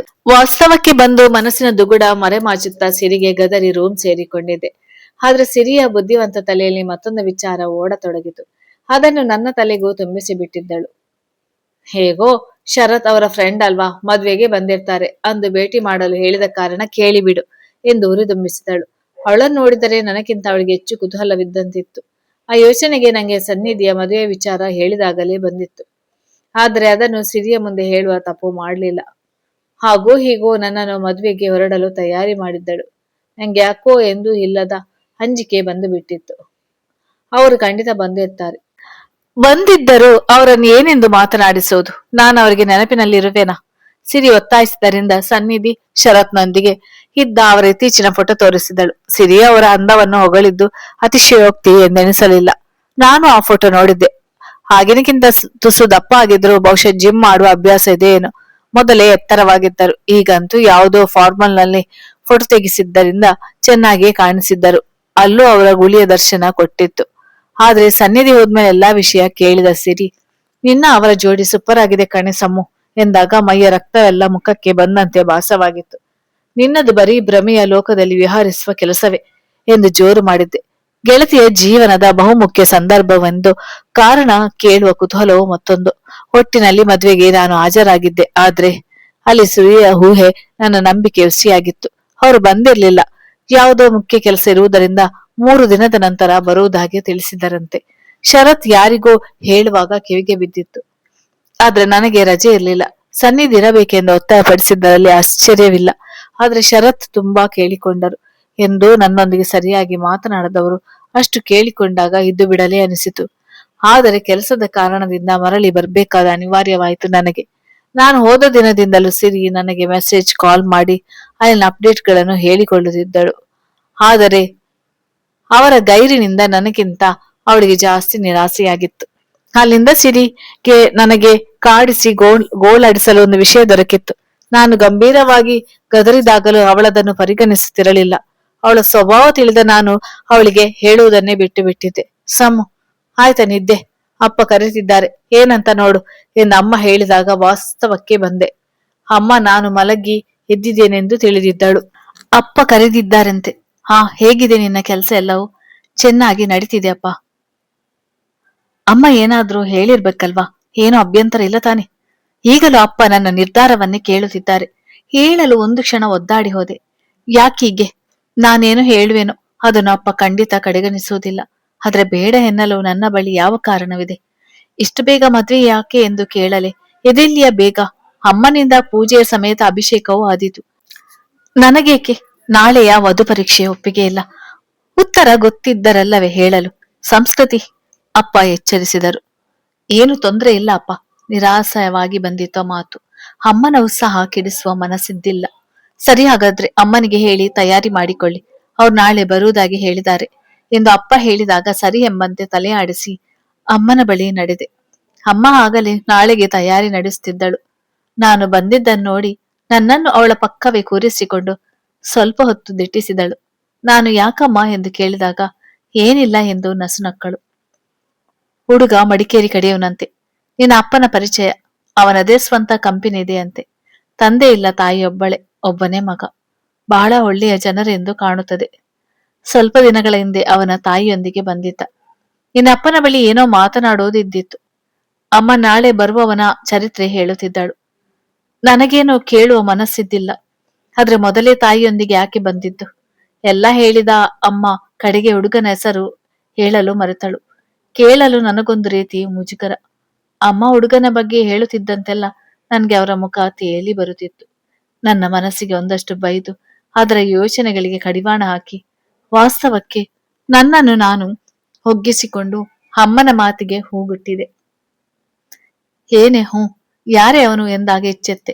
ಅಮ್ಮನ ನೋಡಿದರೆ ಆತಂಕದ ಮುಖ ಹೊತ್ತು ನನ್ನನ್ನೇ ನಿರೂಪಿಸುತ್ತಿದ್ದಳು. ಏನಾಯ್ತು ಎಂದುಕೊಂಡು, ಯಾರಮ್ಮ, ಯಾರವನು ಎಂದು ಅವಳನ್ನೇ ಕೇಳಿದೆ. ತಲೆ ಮೇಲೆ ಕೈ ಹೊತ್ತ ಅಮ್ಮ ನನ್ನ ತಲೆಗೊಮ್ಮೆ ಮೊಟಕಿ ವಿವರಿಸಿದಳು. ನಾನು ಸಪ್ಪಿಗಿದ್ದದಕ್ಕೆ ಅಮ್ಮ ಅವಳೇ ಕಾರಣ ಊಹಿಸಿಕೊಂಡು, ಯಾರನ್ನಾದ್ರೂ ಇಷ್ಟಪಟ್ಟಿದ್ಯಾ ಎಂದು ಕೇಳಿದ ಸಮಯಕ್ಕೆ ಸರಿಯಾಗಿ ನಾನು ಹೂಗುಟ್ಟಿದೆ. ಅದಕ್ಕೆ ಅಮ್ಮ ಯಾರೆಂದು ಕೇಳಿತು. ಅಮ್ಮನ ಆತಂಕ ನೋಡಿ ನನಗೆ ಯಾಕೋ ನಗು ಬಂದು ಬಿಟ್ಟಿತ್ತು. ಜೋರಾಗಿ ನಗಲು ಶುರು ಮಾಡಿದೆ. ಅಮ್ಮ ವಿಚಿತ್ರವಾಗಿ ನನ್ನನ್ನೇ ನೋಡತೊಡಗಿದಳು. ನಂತರ ಸುಧಾರಿಸಿಕೊಂಡು, ಹಾಗೇನಿಲ್ಲಮ್ಮ, ನಾನು ಸಿರಿಯ ಬಗ್ಗೆ ಯೋಚನೆ ಮಾಡ್ತಿದ್ದೆ ಎಂದು ಅಮ್ಮನನ್ನು ಸಮಾಧಾನ ಮಾಡಿದೆ. ಅಮ್ಮ ನಸುಕಿನಲ್ಲೇ ಎದ್ದಿದ್ದಳು. ನಮ್ಮದು ತಾತನ ಕಾಲದಲ್ಲಿ ಕಟ್ಟಿದ ಮನೆ. ಆದ್ರೆ ಅಪ್ಪ ಅದನ್ನು ಪೂರ್ತಿಯಾಗಿ ಕೆಡಿಸದೆ ಕಾಲಕ್ಕೆ ತಕ್ಕಂತೆ ಮರುವಿನ್ಯಾಸಗೊಳಿಸಿದ್ದರು. ತುಸು ದೊಡ್ಡ ಮನೆಯೇ ಎನ್ನಬಹುದು. ನನ್ನ ರೂಮ್ ಒಂದೇ ಮಾಡಿಯ ಮೇಲೆ, ಉಳಿದದ್ದೆಲ್ಲ ಕೆಳಗಿನ ರೂಮ್ಗಳಲ್ಲಿ. ತನ್ನ ರೂಮಿನ ಜೊತೆಯ ಮೇಲೆಯೇ ಒಂದಷ್ಟು ಜಾಗ ಖಾಲಿ ಬಿಟ್ಟಿದ್ದರು. ಬಹುಶಃ ಖಾಲಿ ಸಮಯ ಕಲೆಯಲು. ಅಲ್ಲಿನ ಗೋಡೆಗಳು ನನ್ನ ಫೋಟೋಗಳಿಂದ ಅಲಂಕಾರಗೊಂಡಿವೆ. ನನಗೆ ಬುದ್ಧಿ ಬಂದಾಗಿನಿಂದ ಆ ಗೋಡೆಗಳನ್ನು ಹಾಗೇ ನೋಡಿದ ನೆನಪು. ಅದು ಮನೆಯಲ್ಲಿ ನನ್ನ ನೆಚ್ಚಿನ ಜಾಗ. ಸ್ವಲ್ಪ ಸಮಯದಲ್ಲೇ ಮನೆಯನ್ನು ಗುಡಿಸಿ ಸಾರಿಸಿ ರೆಡಿ ಮಾಡಿದ್ದಳು ಅಮ್ಮ. ನಾನು ಹೊರಗೆ ಬಂದ ಮೇಲೆ ರಂಗೋಲಿ ಹಾಕಲು ಹೇಳಿದಳು. ನನಗೋ ನಿದ್ದೆ ಬಂದದೇ ತಡವಾಗಿ. ಬೆಳಿಗ್ಗೆ ಎದ್ದಾಗಿನಿಂದ ಮನಸ್ಸಿನಲ್ಲಿ ಒಂದು ರೀತಿಯ ತಾಳಮಳ, ದುಗುಡ. ಎಷ್ಟೇ ಸಮಾಧಾನಿಸಿಕೊಂಡರೂ ಮತ್ತದೇ ಅನುಭವ. ಬಹುಶಃ ಎಲ್ಲಾ ಹುಡುಗಿಯರಿಗೂ ಹೀಗೆ ಆಗ್ತದೇನೋ ಎಂದುಕೊಂಡೆ. ಆ ಮನಸ್ಥಿತಿಯಲ್ಲೇ ಒಂದು ಚಂದದ ರಂಗೋಲಿ ಬಿಡಿಸಿ ಬಣ್ಣ ತುಂಬಿ ಒಳಗೆ ಹೋಗುತ್ತಲೇ ಅಮ್ಮ ಸೀರೆ ಒಡವೆ ಕೊಟ್ಟು ತಯಾರಾಗಲು ಹೇಳಿದಳು. ಆಗಷ್ಟೇ 8 ಗಂಟೆ. ಅಮ್ಮ ಎಂದಿಗೂ ಬದಲಾಗುವುದಿಲ್ಲ ಎಂದು ನಕ್ಕು ಸ್ನಾನ ಮುಗಿಸಿ ಪೂಜೆ ಮುಗಿಸಿ ತಯಾರಾಗಿ ಬಂದಾಗ ಅಪ್ಪ ಅವರ ಜೊತೆ ತಿಂಡಿಗೆ ಕೂರುವಂತೆ ಹೇಳಿದರು. ತಿಂಡಿ ತಿಂದು ಮೊಬೈಲ್ ನೋಡಿದಾಗ ಸಿರಿಯಿಂದ ರಾಶಿ ರಾಶಿ ಮೆಸೇಜ್, ಮಿಸ್ಡ್ ಕಾಲ್ಗಳು ಇದ್ದವು. ನಾನು ಅವೆಲ್ಲವನ್ನು ಹಾಗೆಯೇ ಕಡೆಗಣಿಸಿದೆ. ಅಷ್ಟರಲ್ಲಿ ಅಮ್ಮ ಮತ್ತೆ ಕರೆದಳು. ಅಡುಗೆ ಮನೆಯಲ್ಲಿ ಬರುವವರಿಗೆ ತಿಂಡಿ ತಯಾರಿಸುತ್ತಿರುವಾಗ ಮನೆ ಮುಂದೆ ಕಾರು ನಿಂತ ಶಬ್ದವಾಗಿತ್ತು. ನನ್ನ ಕೈಗಳೆಲ್ಲ ಕ್ಷಣದಲ್ಲಿ ಬೆವರು ಬಿಟ್ಟವು. ಅಪ್ಪ ಬಂದವರನ್ನು ಒಳಗೆ ಕರೆಯುತ್ತಾ, ಬನ್ನಿ ಅಮ್ಮ, ಬಾ ಸಮರ್ಥ್ ಎಂದಾಗ ನನ್ನ ಕಿವಿಗಳು ನೆಟ್ಟಗಾದವು. ಮನಸ್ಸಲ್ಲಿ ಏನೇನೇ ಯೋಚನೆ. ಅವರೇನಾ ಎಂದುಕೊಂಡು ಒಮ್ಮೆ ಅಡುಗೆ ಮನೆಯಿಂದಲೇ ಕತ್ತನ್ನಷ್ಟೇ ಆಚೆ ಹಾಕಿ ನೋಡಿದೆ. ಒಂದು ಕ್ಷಣ ಲೋಕವೇ ಸ್ತಬ್ಧವಾಯಿತು. ಸುತ್ತಲಿನ ಶಬ್ದಗಳಾವು ಕಿವಿಯೊಳಗೆ ಹೋಗ್ಲೇ ಇಲ್ಲ. ಮನಸ್ಸಿಗೇನೋ ಹರಿಯದ ಸಂತಸ. ಕಣ್ಣುಗಳೇಕೆ ತುಂಬಿದವು, ಕೈ ಕಾಲುಗಳೆಲ್ಲ ಏಕೆ ನಡುಗ ಹತ್ತಿದವು. ಯಾವುದೂ ತಿಳಿಯುತ್ತಿಲ್ಲ. ಅಥವಾ ನನ್ನೆದುರು ನಡೆಯುತ್ತಿರುವುದು ಭ್ರಮೆಯೇ ಎಂದು ಅನಿಸಿತು. ಆದ್ರೆ ಅದು ನಿಜವಾಗಿತ್ತು. ಹೌದು, ಸಮರ್ಥ್ ಬಂದಿದ್ದರು. ಅದೇ ಗುಳಿಕೆನ್ನೆಯ ನಗುವಿನೊಂದಿಗೆ. ಹೇ ಸಮು, ತಗೋ, ಹೋಗಿ ಕೊಟ್ಟು ಬಾ ಎಂದು ಅಮ್ಮ ಎಚ್ಚರಿಸಿ ತಿಂಡಿ ಕಾಫಿ ಇದ್ದ ಟ್ರೇ ಕೊಟ್ಟರು. ಆದರೆ ಅದನ್ನು ಹಿಡಿಯುವಷ್ಟು ತ್ರಾಣವೂ ನನಗಿರ್ಲಿಲ್ಲ. ಕೈಯೆಲ್ಲ ನಡುಗುತ್ತಿತ್ತು. ಅಲ್ಲೇನಾಗುತ್ತಿದೆ ಎಂದು ಅರಿತು ಸುಧಾರಿಸಿಕೊಳ್ಳಲು ಕೊಂಚ ಸಮಯ ಬೇಕಾಗಿತ್ತು. ಆದ್ರೆ ಅಲ್ಲಿ ಅದನ್ನು ನನಗೆ ಕೊಡುವವರಾರು? ನಡುಗುವ ಕೈಗಳಿಂದ ಟ್ರೇ ಹಿಡಿದು ಯಾರೊಬ್ಬರನ್ನು ನೋಡದೆ ತಲೆ ತಗ್ಗಿಸಿ ಕೊಟ್ಟು ಬಂದು ನನಗೆ ನಾನೇ ಸಮಾಧಾನ ಮಾಡಿಕೊಳ್ಳಲು ಶುರು ಮಾಡಿದೆ. ಸ್ವಲ್ಪ ಹೊತ್ತಿನ ಮೇಲೆ ಸಂಸ್ಕೃತಿ ಎಂದ ಅಪ್ಪ ಕರೆದರು. ಜೋರಾಗಿದ್ದ ಎದೆ ಬಡಿತವನ್ನು ಸಂಭಾಳಿಸಿಕೊಳ್ಳುತ್ತಾ ಹಾಲ್ಗೆ ಬಂದೆ. ಈಗಲೂ ಯಾರನ್ನು ನೋಡಲಿಲ್ಲ. ಅಪ್ಪ ಎಲ್ಲರಿಗೂ ನನ್ನನ್ನು ಪರಿಚಯಿಸಿಕೊಡುತ್ತಿದ್ದರು. ಯಾರೋ ಕುಳಿತಳ್ಳಿಂದ ಎದ್ದು ಬಂದು ನನ್ನ ತಲೆ ನೆವರಿಸಿದರು. ತಲೆ ಎತ್ತಿ ನೋಡಿದೆ. ಯಾವ ಸಂಶಯವೂ ಇಲ್ಲ, ಅವರ ಅಮ್ಮನ ಪಡಿಯಚ್ಚು ಎಂದುಕೊಂಡೆ. ಅವರನ್ನು ನೋಡುತ್ತಲೇ ಅರಿವಿಗೆ ಬಾರದೆ ನನ್ನ ಮುಖದ ಮೇಲೊಂದು ಮುಗುಳ್ನಗೆ ಬಂದಿತು. ಅವರ ಕಾಲಿಗೆ ಬಿದ್ದು ಆಶೀರ್ವಾದ ತೆಗೆದುಕೊಂಡೆ. ಸಮ್ಮು, ನನ್ನ ಮಗ ನಿನ್ನ ಬಳಿ ಮಾತನಾಡ್ಬೇಕಂತೆ, ಕರೆದುಕೊಂಡು ಹೋಗಮ್ಮ ಎಂದಾಗ ಅಲ್ಲೇ ಇದ್ದ ಅಮ್ಮನ ಮುಖ ನೋಡಿದೆ. ಅವರು ಹೋಗು ಎಂದು ಸನ್ನೆ ಮಾಡಿದರು. ನಾನು ಸರಿ ಎಂದು ತಲೆಯಾಡಿಸಿ ಹಾಗೆ ಮಾಡಿ ಏರಿ ನನ್ನ ನೆಚ್ಚಿನ ಜಾಗಕ್ಕೆ ಬಂದೆ. ಗೊತ್ತಿತ್ತು ಅವರು ಹಿಂಬಾಲಿಸುತ್ತಾರೆಂದು. ತಿರುಗಿ ನೋಡಲಿಲ್ಲ. ಹಾಗೆ ನಿಂತಿದ್ದೆ. ಕೆಲ ನಿಮಿಷಗಳು ಅಲ್ಲಿ ಮೌನವೇ ರಾಯಭಾರ ಮಾಡುತ್ತಿತ್ತು. ನನಗೆ ಕೇಳಲು ಬೇಕಾದಷ್ಟು ಪ್ರಶ್ನೆಗಳಿದ್ದವು. ಆದರೆ ಅವರೇ ಮಾತು ಶುರು ಮಾಡಲಿ ಎಂದು ಕಾದಿದ್ದೆ. ನಂತರ ಅವರೇ ಹಾಯ್ ಎಂದರು. ನಾನೇನೂ ಉತ್ತರಿಸಲಿಲ್ಲ. ಬದಲಾಗಿ ಅವರ ಕಡೆಗೆ ತಿರುಗಿ ನಿಂತೆ. ಆದರೆ ಅವರನ್ನು ನೋಡಲಿಲ್ಲ. ನಾನು ಸಮರ್ಥ್, ನಿಮ್ಮ ಸೀನಿಯರ್ ಎಂದರು. ಕೂಡಲೇ ತಲೆ ಎತ್ತಿ ಅವರನ್ನು ನೋಡಿದೆ. ಅಂದಿನ ದಿನದಂತೆ ಇಂದು ಅದೇ ಮಾತು, ಅದೇ ನಗು. ಆದರಿಂದು ಆ ನಗುವಲ್ಲಿ ತುಂಟತನವಿತ್ತು. ಬದುಕಿನ ತಿರುವು ಯಾವ ಕ್ಷಣದಲ್ಲಿ ಬಂದರೇನು, ಅದನ್ನೊಪ್ಪಿ ನಡೆದರಾಯಿತು. ಕೆಲವೊಮ್ಮೆ ನಾವು ಊಹಿಸಿಕೊಂಡು, ಇದಂತೂ ನನ್ನ ಜೀವನದಲ್ಲಿ ನಡೆಯಲು ಸಾಧ್ಯವೇ ಇಲ್ಲ ಎಂದುಕೊಂಡ ಸಂದರ್ಭ ಪ್ರಸ್ತುತದಲ್ಲಿ ನಡೆಯುತ್ತಿದ್ದರೆ ಊಹೆಯ ಅರಿವಿದ್ದ ಸುಪ್ತ ಮನಸ್ಸಿನ ಭಾವಗಳು ನಿಜಕ್ಕೂ ವರ್ಣಿಸಲು ಅಸಾಧ್ಯ.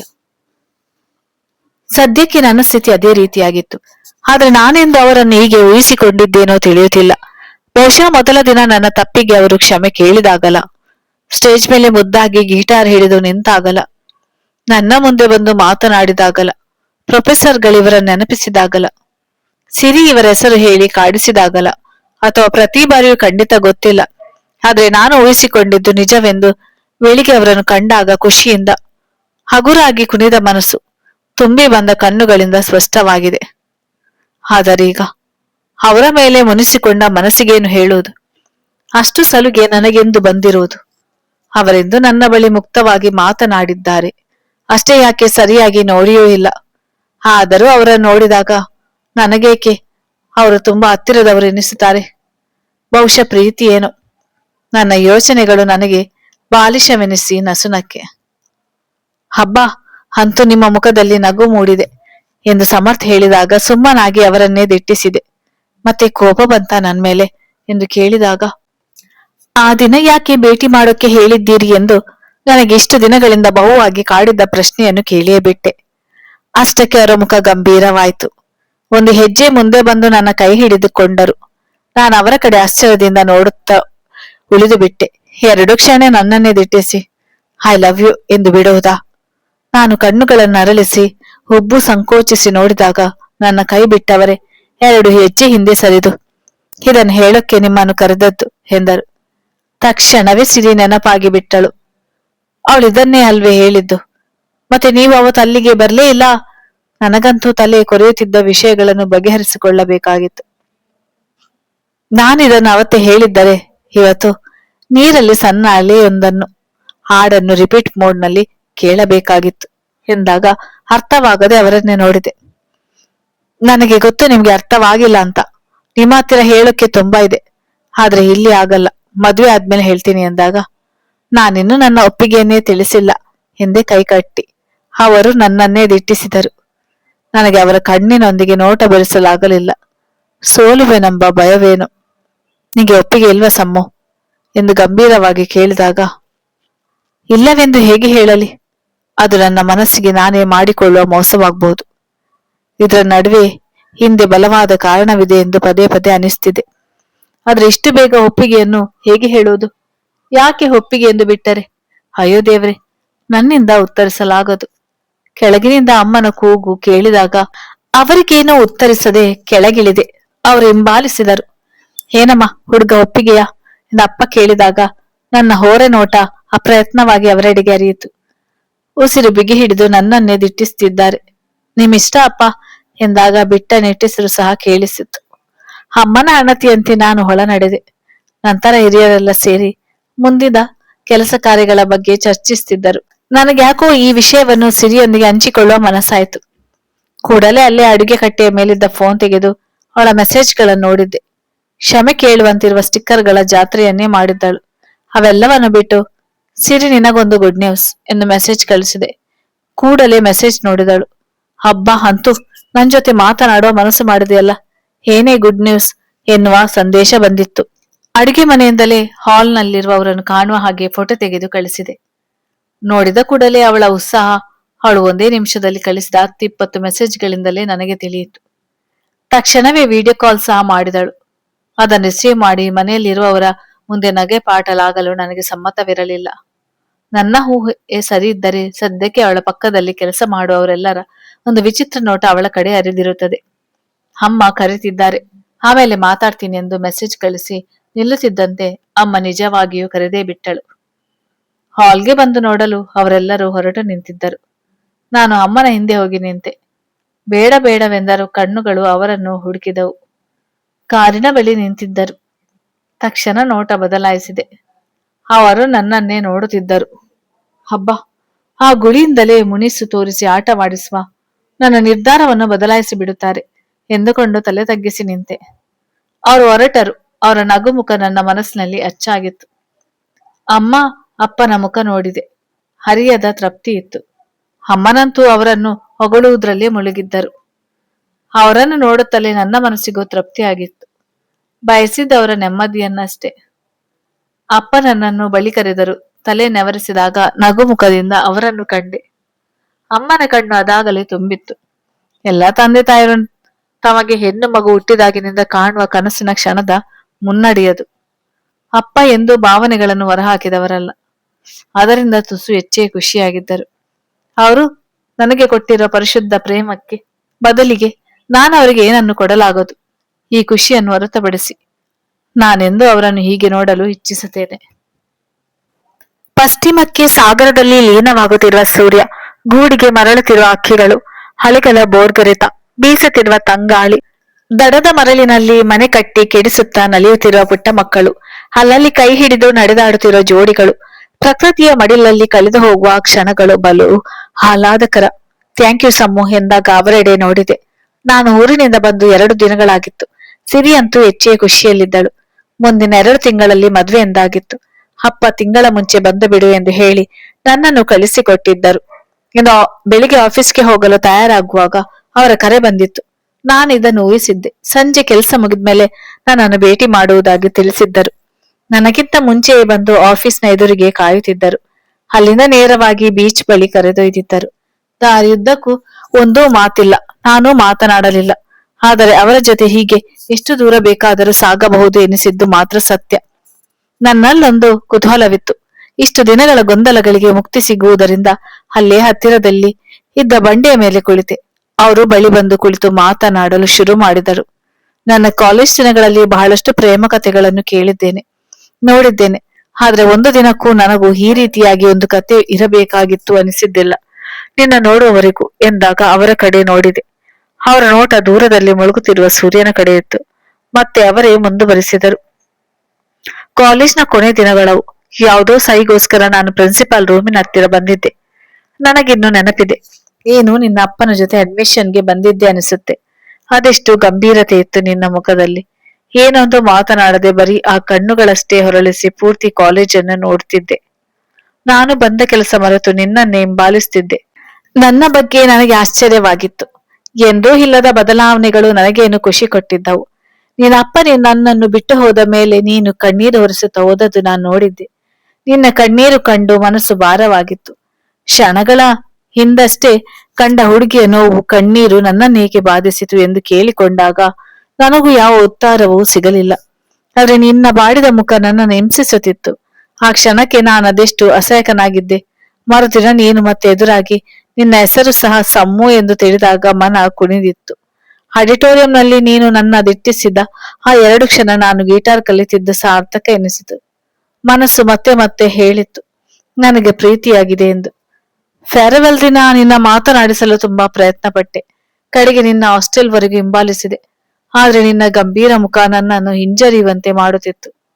ನನಗೊಂದು ನಿನ್ನ ಜೊತೆ ಹೇಗಾದ್ರೂ ಮಾಡಿ ಮಾತನಾಡಬೇಕಾಗಿತ್ತು. ಶರತ್ನಿಂದ ನಿನ್ನ ಫೋನ್ ನಂಬರ್ ಹೇಗೋ ತರಿಸಿ ಕಾಲ್ ಕೂಡ ಮಾಡಿದೆ. ಆದ್ರೆ ನಿನ್ನ ದನಿ ಕೇಳಿದಾಗ ಕೇಳುತ್ತಲೇ ಇರಬೇಕೆನಿಸಿ ಏನೋ ಮಾತನಾಡಲಿಲ್ಲ. ನಂತರ ನೀನು ಮಲಗಿಬಿಟ್ಟೆ ಅನಿಸುತ್ತೆ. ಮುಂದೆ ನನಗೆ ಊರಿಗೆ ಹೋಗೋದಿತ್ತು. ಹೋಗೋ ಮುನ್ನ ನಿನ್ನ ಬಳಿ ನನ್ನ ಭಾವನೆಗಳನ್ನು ಹೇಳಿ ಹೋಗುವ ಮನಸ್ಸಾಗಿ ಅಂದು ನಿನ್ನನ್ನು ಕ್ಯಾಂಟೀನ್ಗೆ ಬರಲು ಹೇಳಿದೆ. ಆದ್ರೆ ಎಂದು ಮಾತು ನಿಲ್ಲಿಸಿ ನಿಟ್ಟುಸಿರು ಬಿಟ್ಟು ನನ್ನ ಮುಖ ನೋಡಿದರು. ನನ್ನ ತಲೆಯಲ್ಲಿ ಪ್ರಶ್ನೆಗಳ ಗೋಪುರವೇ ಎದ್ದಿತ್ತು. ಮುಂದೆ ಎನ್ನುವ ಪ್ರಶ್ನೆ ಹೊತ್ತು ಅವರನ್ನೇ ನೋಡಿದೆ. ಅವರು ನನ್ನ ಹಸ್ತವನ್ನು ಅವರ ಕೈಯೊಳಗೆ ಬಂಧಿಸಿ, ಐ ಆಮ್ ಸಾರಿ ಸಮ್, ತುಂಬಾ ಕಾಯಿಸ್ಬಿಟ್ಟೆ ಎಂದರು. ನಿಜವೇ, 4 ವರ್ಷಗಳಿಂದ ಕಾಯಿಸ್ತಲೇ ಇದ್ದೆ ಉತ್ತರಕ್ಕೆ ಇವರ ಭೇಟಿಗೆ. ಅದರ ಅನುಭವವಾಗಬಾರದೆಂದು ನನ್ನನ್ನು ನಾನು ಕೆಲಸಗಳಲ್ಲಿ ನಿರತವಾಗಿಸಿಕೊಳ್ಳುತ್ತಿದ್ದೆ. ಆದರೆ ಇದನ್ನು ಮನಸ್ಸು ಹೇಳಿದಾಗ ಇಷ್ಟು ದಿನ ಒಪ್ಪಿಕೊಳ್ಳಲು ಧೈರ್ಯವಿರಲಿಲ್ಲ. ಇಂದು ನನ್ನೆಲ್ಲ ಭಾವಗಳು ಹೊರಬಂದು ಬಿಟ್ಟಿವೆ. ಆತ್ಮಸಾಕ್ಷಿಗೆ ಮೋಸ ಮಾಡಲು ಇನ್ನು ನನ್ನಿಂದಾಗದ ಮಾತು. ಅವರ ಕಡೆ ನೋಡಿ ಸುಮ್ಮನೆ ಮುಗುಳ್ನಕ್ಕೆ. ಅವತ್ತು ನೀನು ಕ್ಲಾಸಿಗೆ ಹೋದ್ಮೇಲೆ ನಿನ್ನ ಅಪ್ಪ ನನ್ನನ್ನು ಭೇಟಿಯಾಗಿದ್ದರು ಎಂದಾಗ ನನಗೆ ಸಿಡಿಲು ಬಡಿದಂತಾಗಿತ್ತು. ಅಪ್ಪ? ಹೌದು ಸಮ್ಮು, ಅವರು ನಾನು ನಿನ್ನ ಹಿಂಬಾಲಿಸುವುದನ್ನು ಮೊದಲ ದಿನವೇ ನೋಡಿದ್ದಾರೆ ಎಂದರೆ ನೀನು ನಂಬುತ್ತೀಯ? ಸ್ವತಃ ನಾನೇ ನಂಬಿದ್ದಿಲ್ಲ. ಆದ್ರೆ ನಿನಗೆ ಭೇಟಿ ಮಾಡಲು ಹೇಳಿ ಮರಳಿದ್ದ ಸ್ವಲ್ಪ ಹೊತ್ತಿಗೆ ಅವರು ನನ್ನನ್ನು ಅದೇ ಕ್ಯಾಂಟೀನ್ನಲ್ಲಿ ಭೇಟಿಯಾಗಿದ್ದರು. ಅವರನ್ನು ನೋಡುತ್ತಲೇ ಗುರುತಿಸಿದ್ದೆ. ಬಹುಶಃ ನನ್ನ ಜೀವನದಲ್ಲಿ ನಾನು ಹೆದರಿದ್ದು ಅದೇ ಮೊದಲ ಸಲ. ಅವರು ಬಂದು ನಿನ್ನ ಹೆಸರೇನಪ್ಪ ಎಂದಾಗ ಗಂಟಲ ಪಸೆ ಹಾರಿದಂತಾಗಿತ್ತು. ಉತ್ತರಿಸದೆ ನನಗೆ ಮಾರ್ಗವಿರಲಿಲ್ಲ. ಅದಾದ ನಂತರ ಅಂದು ಅವರು ಹೇಳಿದ ಮಾತುಗಳು ನನ್ನನ್ನು ಅಷ್ಟಾಗಿ ಆವರಿಸುತ್ತದೆ ಎಂದು ನನಗೂ ತಿಳಿದಿರಲಿಲ್ಲ. ಒಬ್ಬ ತಂದೆ ತನ್ನ ಮಗಳನ್ನು ಪ್ರೀತಿಸುವಷ್ಟು ಯಾರೂ ಅವಳನ್ನು ಪ್ರೀತಿಸುವುದಿಲ್ಲ. ಸಾಧ್ಯವಾದ್ರೆ ನಿಂಗೆ ನಿನ್ನ ತಂದೆಯಷ್ಟೇ ಪ್ರೀತಿ ಕೊಡಲು ನಾನು ನನ್ನ ಕೊನೆ ಉಸಿರಿನವರೆಗೂ ಪ್ರಯತ್ನಿಸುತ್ತೇನೆ. ನನಗೆ ಯಾಕೋ ಅಂದು ನನ್ನ ಭಾವನೆಗಳನ್ನು ವ್ಯಕ್ತಪಡಿಸಿದಾಗ ನೀನು ಯಾವುದೇ ಕಾರಣಕ್ಕೂ ನಿರಾಕರಿಸುವುದಿಲ್ಲ ಎನಿಸಿಬಿಟ್ಟಿತ್ತು. ಅದರಿಂದಲೇ ಅಷ್ಟು ಧೈರ್ಯ ಬಂದಿದ್ದು. ನಾನು ಅಂದುಕೊಂಡಂತೆ ಅವರೇನು ನನಗೆ ಗದರಲಿಲ್ಲ. ನನ್ನ ಮಗಳನ್ನು ಮರೆತು ಬಿಡು, ಅವಳ ತಂಟೆಗೆ ಬರ್ಬೇಡ ಎಂದೆನ್ನಲಿಲ್ಲ. ನಿನ್ನ ಜೀವನ ನಿನ್ನ ಆಯ್ಕೆಯಾಗಿರುತ್ತದೆ ಎಂದೇ ಹೇಳಿದ್ದರು. ಆ ಆಯ್ಕೆಯನ್ನು ಅವರೆಂದು ಪ್ರಶ್ನಿಸಿಲ್ಲ ಎಂಬುದನ್ನು ಹೇಳಿದ್ದರು. ಹಾಗೆ ಇಲ್ಲಿಯವರೆಗೆ ನಾನು ನಿನ್ನ ಆಯ್ಕೆಗಳಾವು ಪ್ರಶ್ನಿಸುವಂತೆ ನಿರಾಕರಿಸುವಂತೆ ಇರಲಿಲ್ಲ ಎಂಬುದನ್ನು ಹೇಳಿದ್ದರು. ಆದ್ರೆ ನಾನು ಆಗಷ್ಟೇ ಕಾಲೇಜ್ ಮುಗಿಸಿ ಸಾಮಾನ್ಯ ವಿದ್ಯಾರ್ಥಿಯಾಗಿದ್ದೆ. ಒಂದು ವೇಳೆ ನೀನು ನನ್ನನ್ನು ಒಪ್ಪಿದರು ನಿನ್ನ ತಂದೆ ಅದನ್ನು ಪ್ರಶ್ನಿಸಿ ಅವರ ಮುಂದೆ ನೀನು ನಿರುತ್ತರಳಾಗುವುದು ನನಗೆ ಬೇಕಾಗಿರಲಿಲ್ಲ. ಅವರ ಮಾತಿನಲ್ಲಿ ಅವರಿಗೆ ನಿನ್ನ ಮೇಲಿರುವ ಹೆಮ್ಮೆ ಕಾಣಿಸುತ್ತಿತ್ತು. ಪ್ರತಿ ಬಾರಿಯೂ ನನ್ನ ಮಗಳು ಎನ್ನುವಾಗ ಅವರ ಮುಖದಲ್ಲಿ ಮೂಡುತ್ತಿದ್ದ ನಗು ನನ್ನನ್ನು ಅತಿಯಾಗಿ ಯೋಚಿಸುವಂತೆ ಮಾಡಿತು. ಅವರ ಆ ಭಾವಗಳು ಬದಲಾಗುವುದು ಬೇಡ ಎಂದು ಆ ಕ್ಷಣವೇ ನಿರ್ಧರಿಸಿಬಿಟ್ಟೆ. ಅದಕ್ಕೆ ಅವತ್ತು ನಿನ್ನ ಭೇಟಿಯಾಗಲಿಲ್ಲ ಎಂದು ಮಾತು ನಿಲ್ಲಿಸಿದರು. ನನಗ್ಯಾಕೋ ಅಪ್ಪನನ್ನು ಆ ಕ್ಷಣವೇ ನೋಡಬೇಕೆನಿಸಿತು. ಕಣ್ಣಿನಿಂದ ಹನಿ ಜಿನುಗಿದಾಗ ಅದನ್ನು ತೊಡೆದು ನನ್ನ ಹೆಗಲ ಬಲಸಿ ಹಿಡಿದ ಮಾತು ಮುಂದುವರಿಸಿದರು. ಶರತ್ನಿಂದ ನಿನ್ನೆಲ್ಲ ವಿಷಯಗಳು ತಿಳಿಯುತ್ತಿದ್ದವು.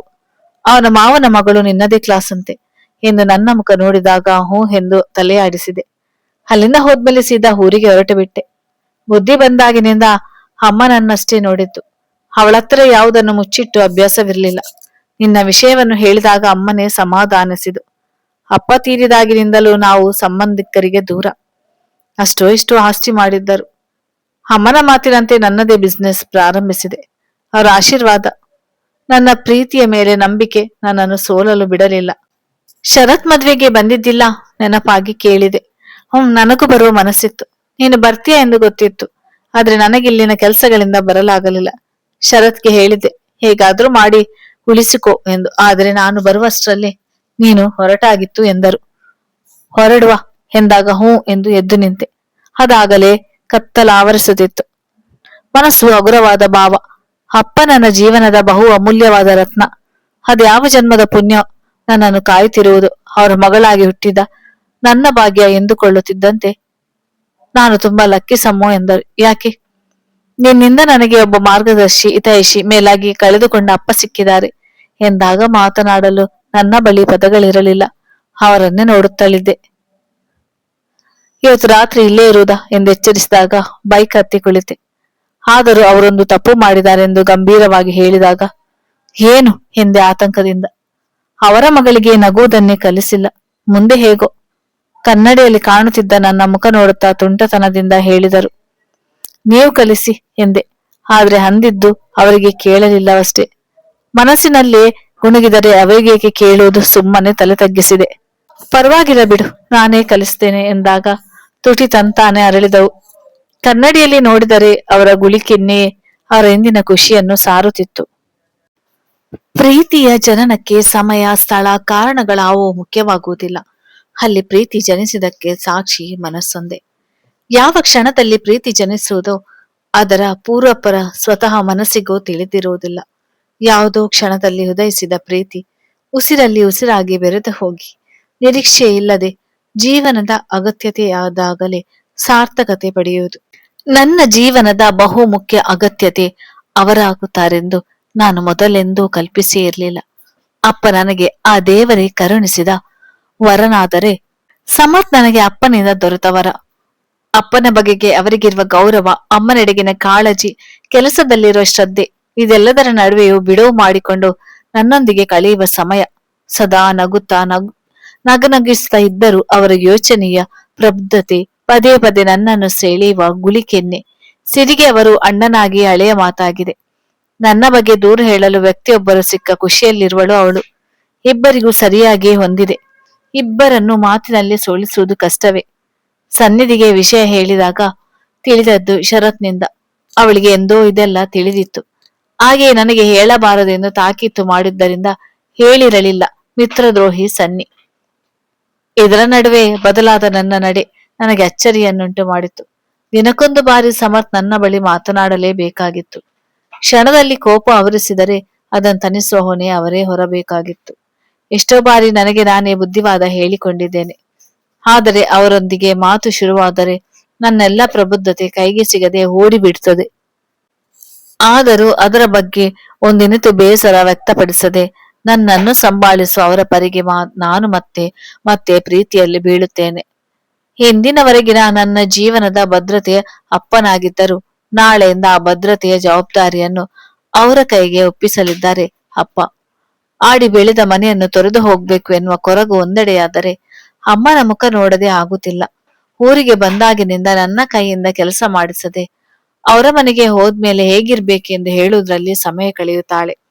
ಆಗಾಗ ಕಣ್ಣು ತುಂಬಿಕೊಂಡು ನನಗೆ ಕಾಣದೆ ತೊಡೆಯಲು ಪ್ರಯತ್ನ ಪಡುತ್ತಾಳೆ. ಅಪ್ಪನನ್ನು ಕಂಡಾಗಲೆಲ್ಲ ನನ್ನ ಅದೃಷ್ಟವನ್ನು ನೆನೆಯುತ್ತೇನೆ. ನನ್ನ ಮುಂದೆ ಏನು ಹೇಳದಿದ್ದರೂ ಅಮ್ಮನ ಜೊತೆ ಮಾತನಾಡಿದ್ದನ್ನು ಕೇಳಿಸಿಕೊಂಡಿದ್ದೆ. ತುಂಬಾ ಒಳ್ಳೆ ಹುಡುಗ. ನಾನೇ ಹುಡುಕಿದರೂ ಇಂಥ ಹುಡುಗ ಸಿಗುತ್ತಿರಲಿಲ್ಲ. ನನ್ನ ಮಾತುಗಳು ಅಷ್ಟಾಗಿ ಗೌರವಿಸುತ್ತಾನೆಂದು ನಾನು ತಿಳಿದಿರಲಿಲ್ಲ. ಸಮೂನ ತುಂಬಾ ಚೆನ್ನಾಗಿ ನೋಡಿಕೊಳ್ಳುತ್ತಾನೆ ಎಂಬ ನಂಬಿಕೆ ಇದೆ. ಸಮರ್ಥ್ ಒಂದು ರೀತಿಯಲ್ಲಿ ಮಿಸ್ಟರ್ ಪರ್ಫೆಕ್ಟ್ ಆಗಿ ಬಿಟ್ಟಿದ್ದಾರೆ ಎನಿಸ್ತದೆ. ಅದನ್ನು ಅವರಿಗೆ ಹೇಳಿದರೆ ನಿನ್ನ ಸಾವಾಸದಿಂದಲೇ ಇರಬಹುದು ಎಂದು ಸಲೀಸಾಗಿ ಹೊಗಳಿಕೆಯನ್ನು ನನ್ನ ತಲೆಗೆ ಕಟ್ಟಿಬಿಡುತ್ತಾರೆ. ಇನ್ನು ಅವರ ಅಮ್ಮ, ಅವರನ್ನು ಮೊದಲ ಬಾರಿ ನೋಡಿದಾಗಿನಿಂದಲೂ ಅಮ್ಮ ಎಂದಿದ್ದೇ ನೆನಪು. ನನ್ನಿಂದ ಅವರಿಗೆ ಅಪ್ಪ ದೊರಕಿದ್ದಾರೆ, ನನಗೆ ಅವರಿಂದ ಇನ್ನೊಬ್ಬ ಅಮ್ಮ ದೊರಕಿದ್ದಾರೆ.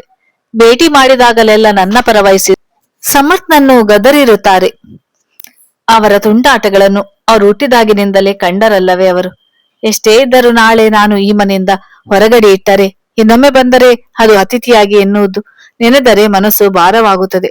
ಬಹುಶಃ ನೋವನ್ನು ಭರಿಸುವುದನ್ನು ದೇವರು ಕೇವಲ ಹೆಣ್ಣು ಮಕ್ಕಳಿಗಷ್ಟೇ ಕರುಣಿಸಿದ್ದಾನೆ.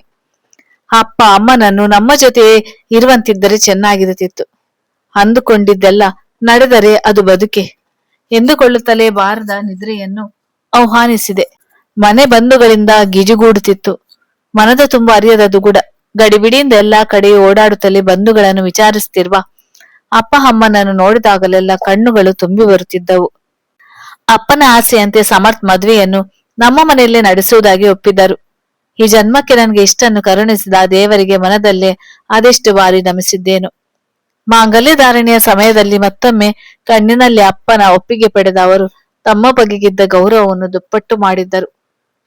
ಅವರ ಮನೆಗೆ ಹೊರಡುವಾಗ ಅಪ್ಪ ನನ್ನ ಕೈಯನ್ನು ಸಮರ್ಥ್ ಕೈಯಲ್ಲಿಟ್ಟು ಸುಮ್ಮನೆ ತಲೆಯಾಡಿಸಿ ಅದೇನೋ ಹೇಳಿದರು. ಇವರು ತಲೆಯಾಡಿಸಿ ಚಂದದ ನಗು ನಕ್ಕಿದ್ದರು. ಆದ್ರೆ ಅಪ್ಪ ತಡೆ ಹಿಡಿಯಲು ಪ್ರಯತ್ನಿಸುತ್ತಿದ್ದಿರುವ ಕಣ್ಣೀರು ನನ್ನಿಂದ ತಪ್ಪಿಸಿಕೊಳ್ಳಲಾಗಲಿಲ್ಲ. ಮೊದಲ ಬಾರಿಗೆ ಅಪ್ಪನನ್ನು ತಬ್ಬಿಕೊಂಡು ಅಳುತ್ತಲೇ ಹೇಳಿದೆ, ಐ ಲವ್ ಯು ಅಪ್ಪ ಎಂದು. ನನ್ನ ಕಣ್ಣೀರು ತೊಡೆದು ಯಾವಾಗಲೂ ನಗುತ್ತಾ ಇರ್ಬೇಕು ಎಂದು ಕಳಿಸಿಕೊಟ್ಟಿದ್ದರು. ಅವರ ಮನೆಗೆ ಬಂದಾಗಲೂ ಅಪ್ಪ ಅಮ್ಮನನ್ನು ನೆನಪಿನಲ್ಲಿಯೇ ಇದ್ದ ನನ್ನನ್ನು ಏನೇನೋ ಹೇಳಿ ನಗಿಸುವುದರಲ್ಲಿ ಯಶಸ್ವಿಯಾಗಿದ್ದರು. ಅಮ್ಮನು ಸಹ ಇದ್ದಿದ್ದರಿಂದ ಬೇಗನೆ ಸುಧಾರಿಸಿಕೊಂಡೆ. ಅಮ್ಮ ನನ್ನನ್ನು ಆದಷ್ಟು ಸಮಾಧಾನ ಮಾಡಿದ್ದರು. ನನಗಿಂತ ಹೆಚ್ಚು ನನ್ನನ್ನು ಕಳಿಸಿಕೊಟ್ಟ ಮೇಲೆ ಅಪ್ಪ ಅಮ್ಮನ ಮನಸ್ಥಿತಿ ಅರಿವಿದ್ದರಿಂದ ಸಿರಿಯನ್ನು ಕೆಲವು ದಿನಗಳ ಮಟ್ಟಿಗೆ ಅಲ್ಲೇ ಇರಲು ಹೇಳಿ ಬಂದಿದ್ದೆ. ಒಂದೆರಡು ಬಾರಿ ಕಾಲ್ ಮಾಡಿ ವಿಚಾರಿಸಿಕೊಂಡಿದ್ದೆ. ಅಮ್ಮ ನನ್ನನ್ನು ಸಮರ್ಥ್ ರೂಮಿಗೆ ಕರೆದುಕೊಂಡು ಹೋಗಿದ್ದರು. ನೀಟಾಗಿ ಇಟ್ಟಿದ್ದಾರೆ ಎಂದುಕೊಳ್ಳುತ್ತಿದ್ದಂತೆ ಅಮ್ಮ, ಈ ಶಿಸ್ತು ಬರೀ ಇವತ್ತಿಗಷ್ಟೇ, ಎಲ್ಲಾ ಕಿತ್ತು ಬಿಸಾಡ್ತಾನೆ, ಇನ್ಮೇಲೆ ಅವನ ನೀನೇ ಸರಿಯಾಗಿ ವಿಚಾರಿಸಿಕೊಳ್ಳಮ್ಮ ಎಂದಾಗ ಅವರು ಶಿಸ್ತು ಎಷ್ಟರ ಮಟ್ಟದೆಂದು ಗೊತ್ತಾಗಿತ್ತು. ಏನಮ್ಮ ಆಗಲೇ ಸೊಸೆಗೆ ಕಿವಿ ಚುಚ್ಚುತ್ತಿದ್ಯಾ ಎನ್ನುತ್ತಾ ಒಳಗೆ ಬಂದರು. ಇನ್ಮೇಲೆ ಅಷ್ಟೇ ಕಣು, ನಾನು ಹೇಳಿದ್ರೆ ಏನಾದ್ರೂ ಒಂದು ನೆಪ ಹೇಳ್ತಿದ್ಯಲ್ಲ, ಇವಾಗ ಹೇಗೆ ಇದೆಲ್ಲ ಹಾಳು ಮಾಡ್ತೀಯಾ ಅಂತ ನಾನು ನೋಡ್ತೀನಿ ಎಂದು ಸವಾಲು ಹಾಕಿದರು. ಇನ್ಮೇಲೆ ಇನ್ನೂ ಹಗುರ ಆಯ್ತಲ್ಲಮ್ಮ, ಸಮ್ಮು ಎಲ್ಲ ಹೊಂದಿಸ್ತಾಳೆ ಎಂದು ಸರಾಗವಾಗಿ ಹೇಳಿದರು. ನಾನಾ ಹೌದು ಎನ್ನುವಂತೆ ಹುಬ್ಬೇರಿಸಿ ಅವರ ಕಡೆ ನೋಡಿದಾಗ, ಅಂದ್ರೆ ಸಮ್ಮು, ನೀನು ಹೊಂದಿಸಿದ ಮೇಲೆ ನಾನೇನು ಹರಡೋಲ್ಲ ಅಂತ ಹೇಳಿದೆ ಎಂದು ಪೆಚ್ಚಾಗಿ ನಕ್ಕಾಗ ನಾನು ಅಮ್ಮ ಜೋರಾಗಿ ನಕ್ಕಿದ್ದೆವು. ಅಮ್ಮ ಕೆಲಸದ ನೆಪ ಹೇಳಿ ಕೆಳಗಡೆ ಹೋದಾಗ ನಾನು ಬಾಲ್ಕನಿಯ ಕಡೆ ಹೆಜ್ಜೆ ಹಾಕಿದೆ. ಬಂದ ಸ್ವಲ್ಪ ಸಮಯದಲ್ಲೇ ಅಲ್ಲಿರುವ ಜೋಕಾಲಿ, ಪಾಟ್ನಲ್ಲಿದ್ದ ಗಿಡಗಳು ಮತ್ತು ಅಲ್ಲಿದ್ದ ಗಿಟಾರ್ ನ ಪೇಂಟಿಂಗ್ ನನ್ನ ಮನ ಸೆಳೆದಿದ್ದವು. ನಮ್ಮ ಮಾವ ಮಾತನಾಡುವುದನ್ನೆಲ್ಲ ಕಲಿಸಿಲ್ಲ ಅಂತ ಅನ್ಕೊಂಡಿದ್ದೆ ಎನ್ನುತ್ತಾ ನನ್ನ ಹಿಂದೆಯೇ ಬಂದರು. ಎಲ್ಲ ಅವರೇ ಹೇಳಿ ಕೊಡಬೇಕೇನಿಂದಿಲ್ಲ, ಗಿಡಗಳನ್ನು ಸ್ಪರ್ಶಿಸುತ್ತಾ ಹೇಳಿದೆ. ಎಲ್ಲಿಂದ ಕಲಿತದ್ದು? ನನ್ನನ್ನು ಅವರೆಡೆ ಎಳೆದುಕೊಂಡು ಕೇಳಿದರು. ಏನೋ ಸಹವಾಸ ದೋಷವಿರಬಹುದು ಎಂದು ನಕ್ಕಾಗ ಕೆನ್ನೆ ಹಿಂಡಿ ನಗುತ್ತಾ ನನ್ನನ್ನು ಅವರ ಎದೆಗೊರಗಿಸಿಕೊಂಡಿದ್ದರು. ನನ್ನ ನೋಟ ಆ ಪೇಂಟಿಂಗ್ನ ತುದಿಗಳ ಸಾಲುಗಳ ಕಡೆ ಇತ್ತು. ಹರಿಯದೆ ಹರಳಿತು ಮನದಲ್ಲಿ ಅನುರಾಗ, ಉಸಿರಿನಲ್ಲೂ ಹೊಮ್ಮುತ್ತಿದೆ ಒಲವಿನ ರಾಗ. ಬೇರೇನು ಬೇಕಾಗದು ನನಗೆ ಈ ಅನುರಾಗದ ಅನುವಾದವೇ ನೀನಾಗಿರುವಾಗ. ಧನ್ಯವಾದಗಳು ಸ್ನೇಹಿತರೆ, ನನ್ನ ಕತೆ ಕೇಳಿದಕ್ಕಾಗಿ.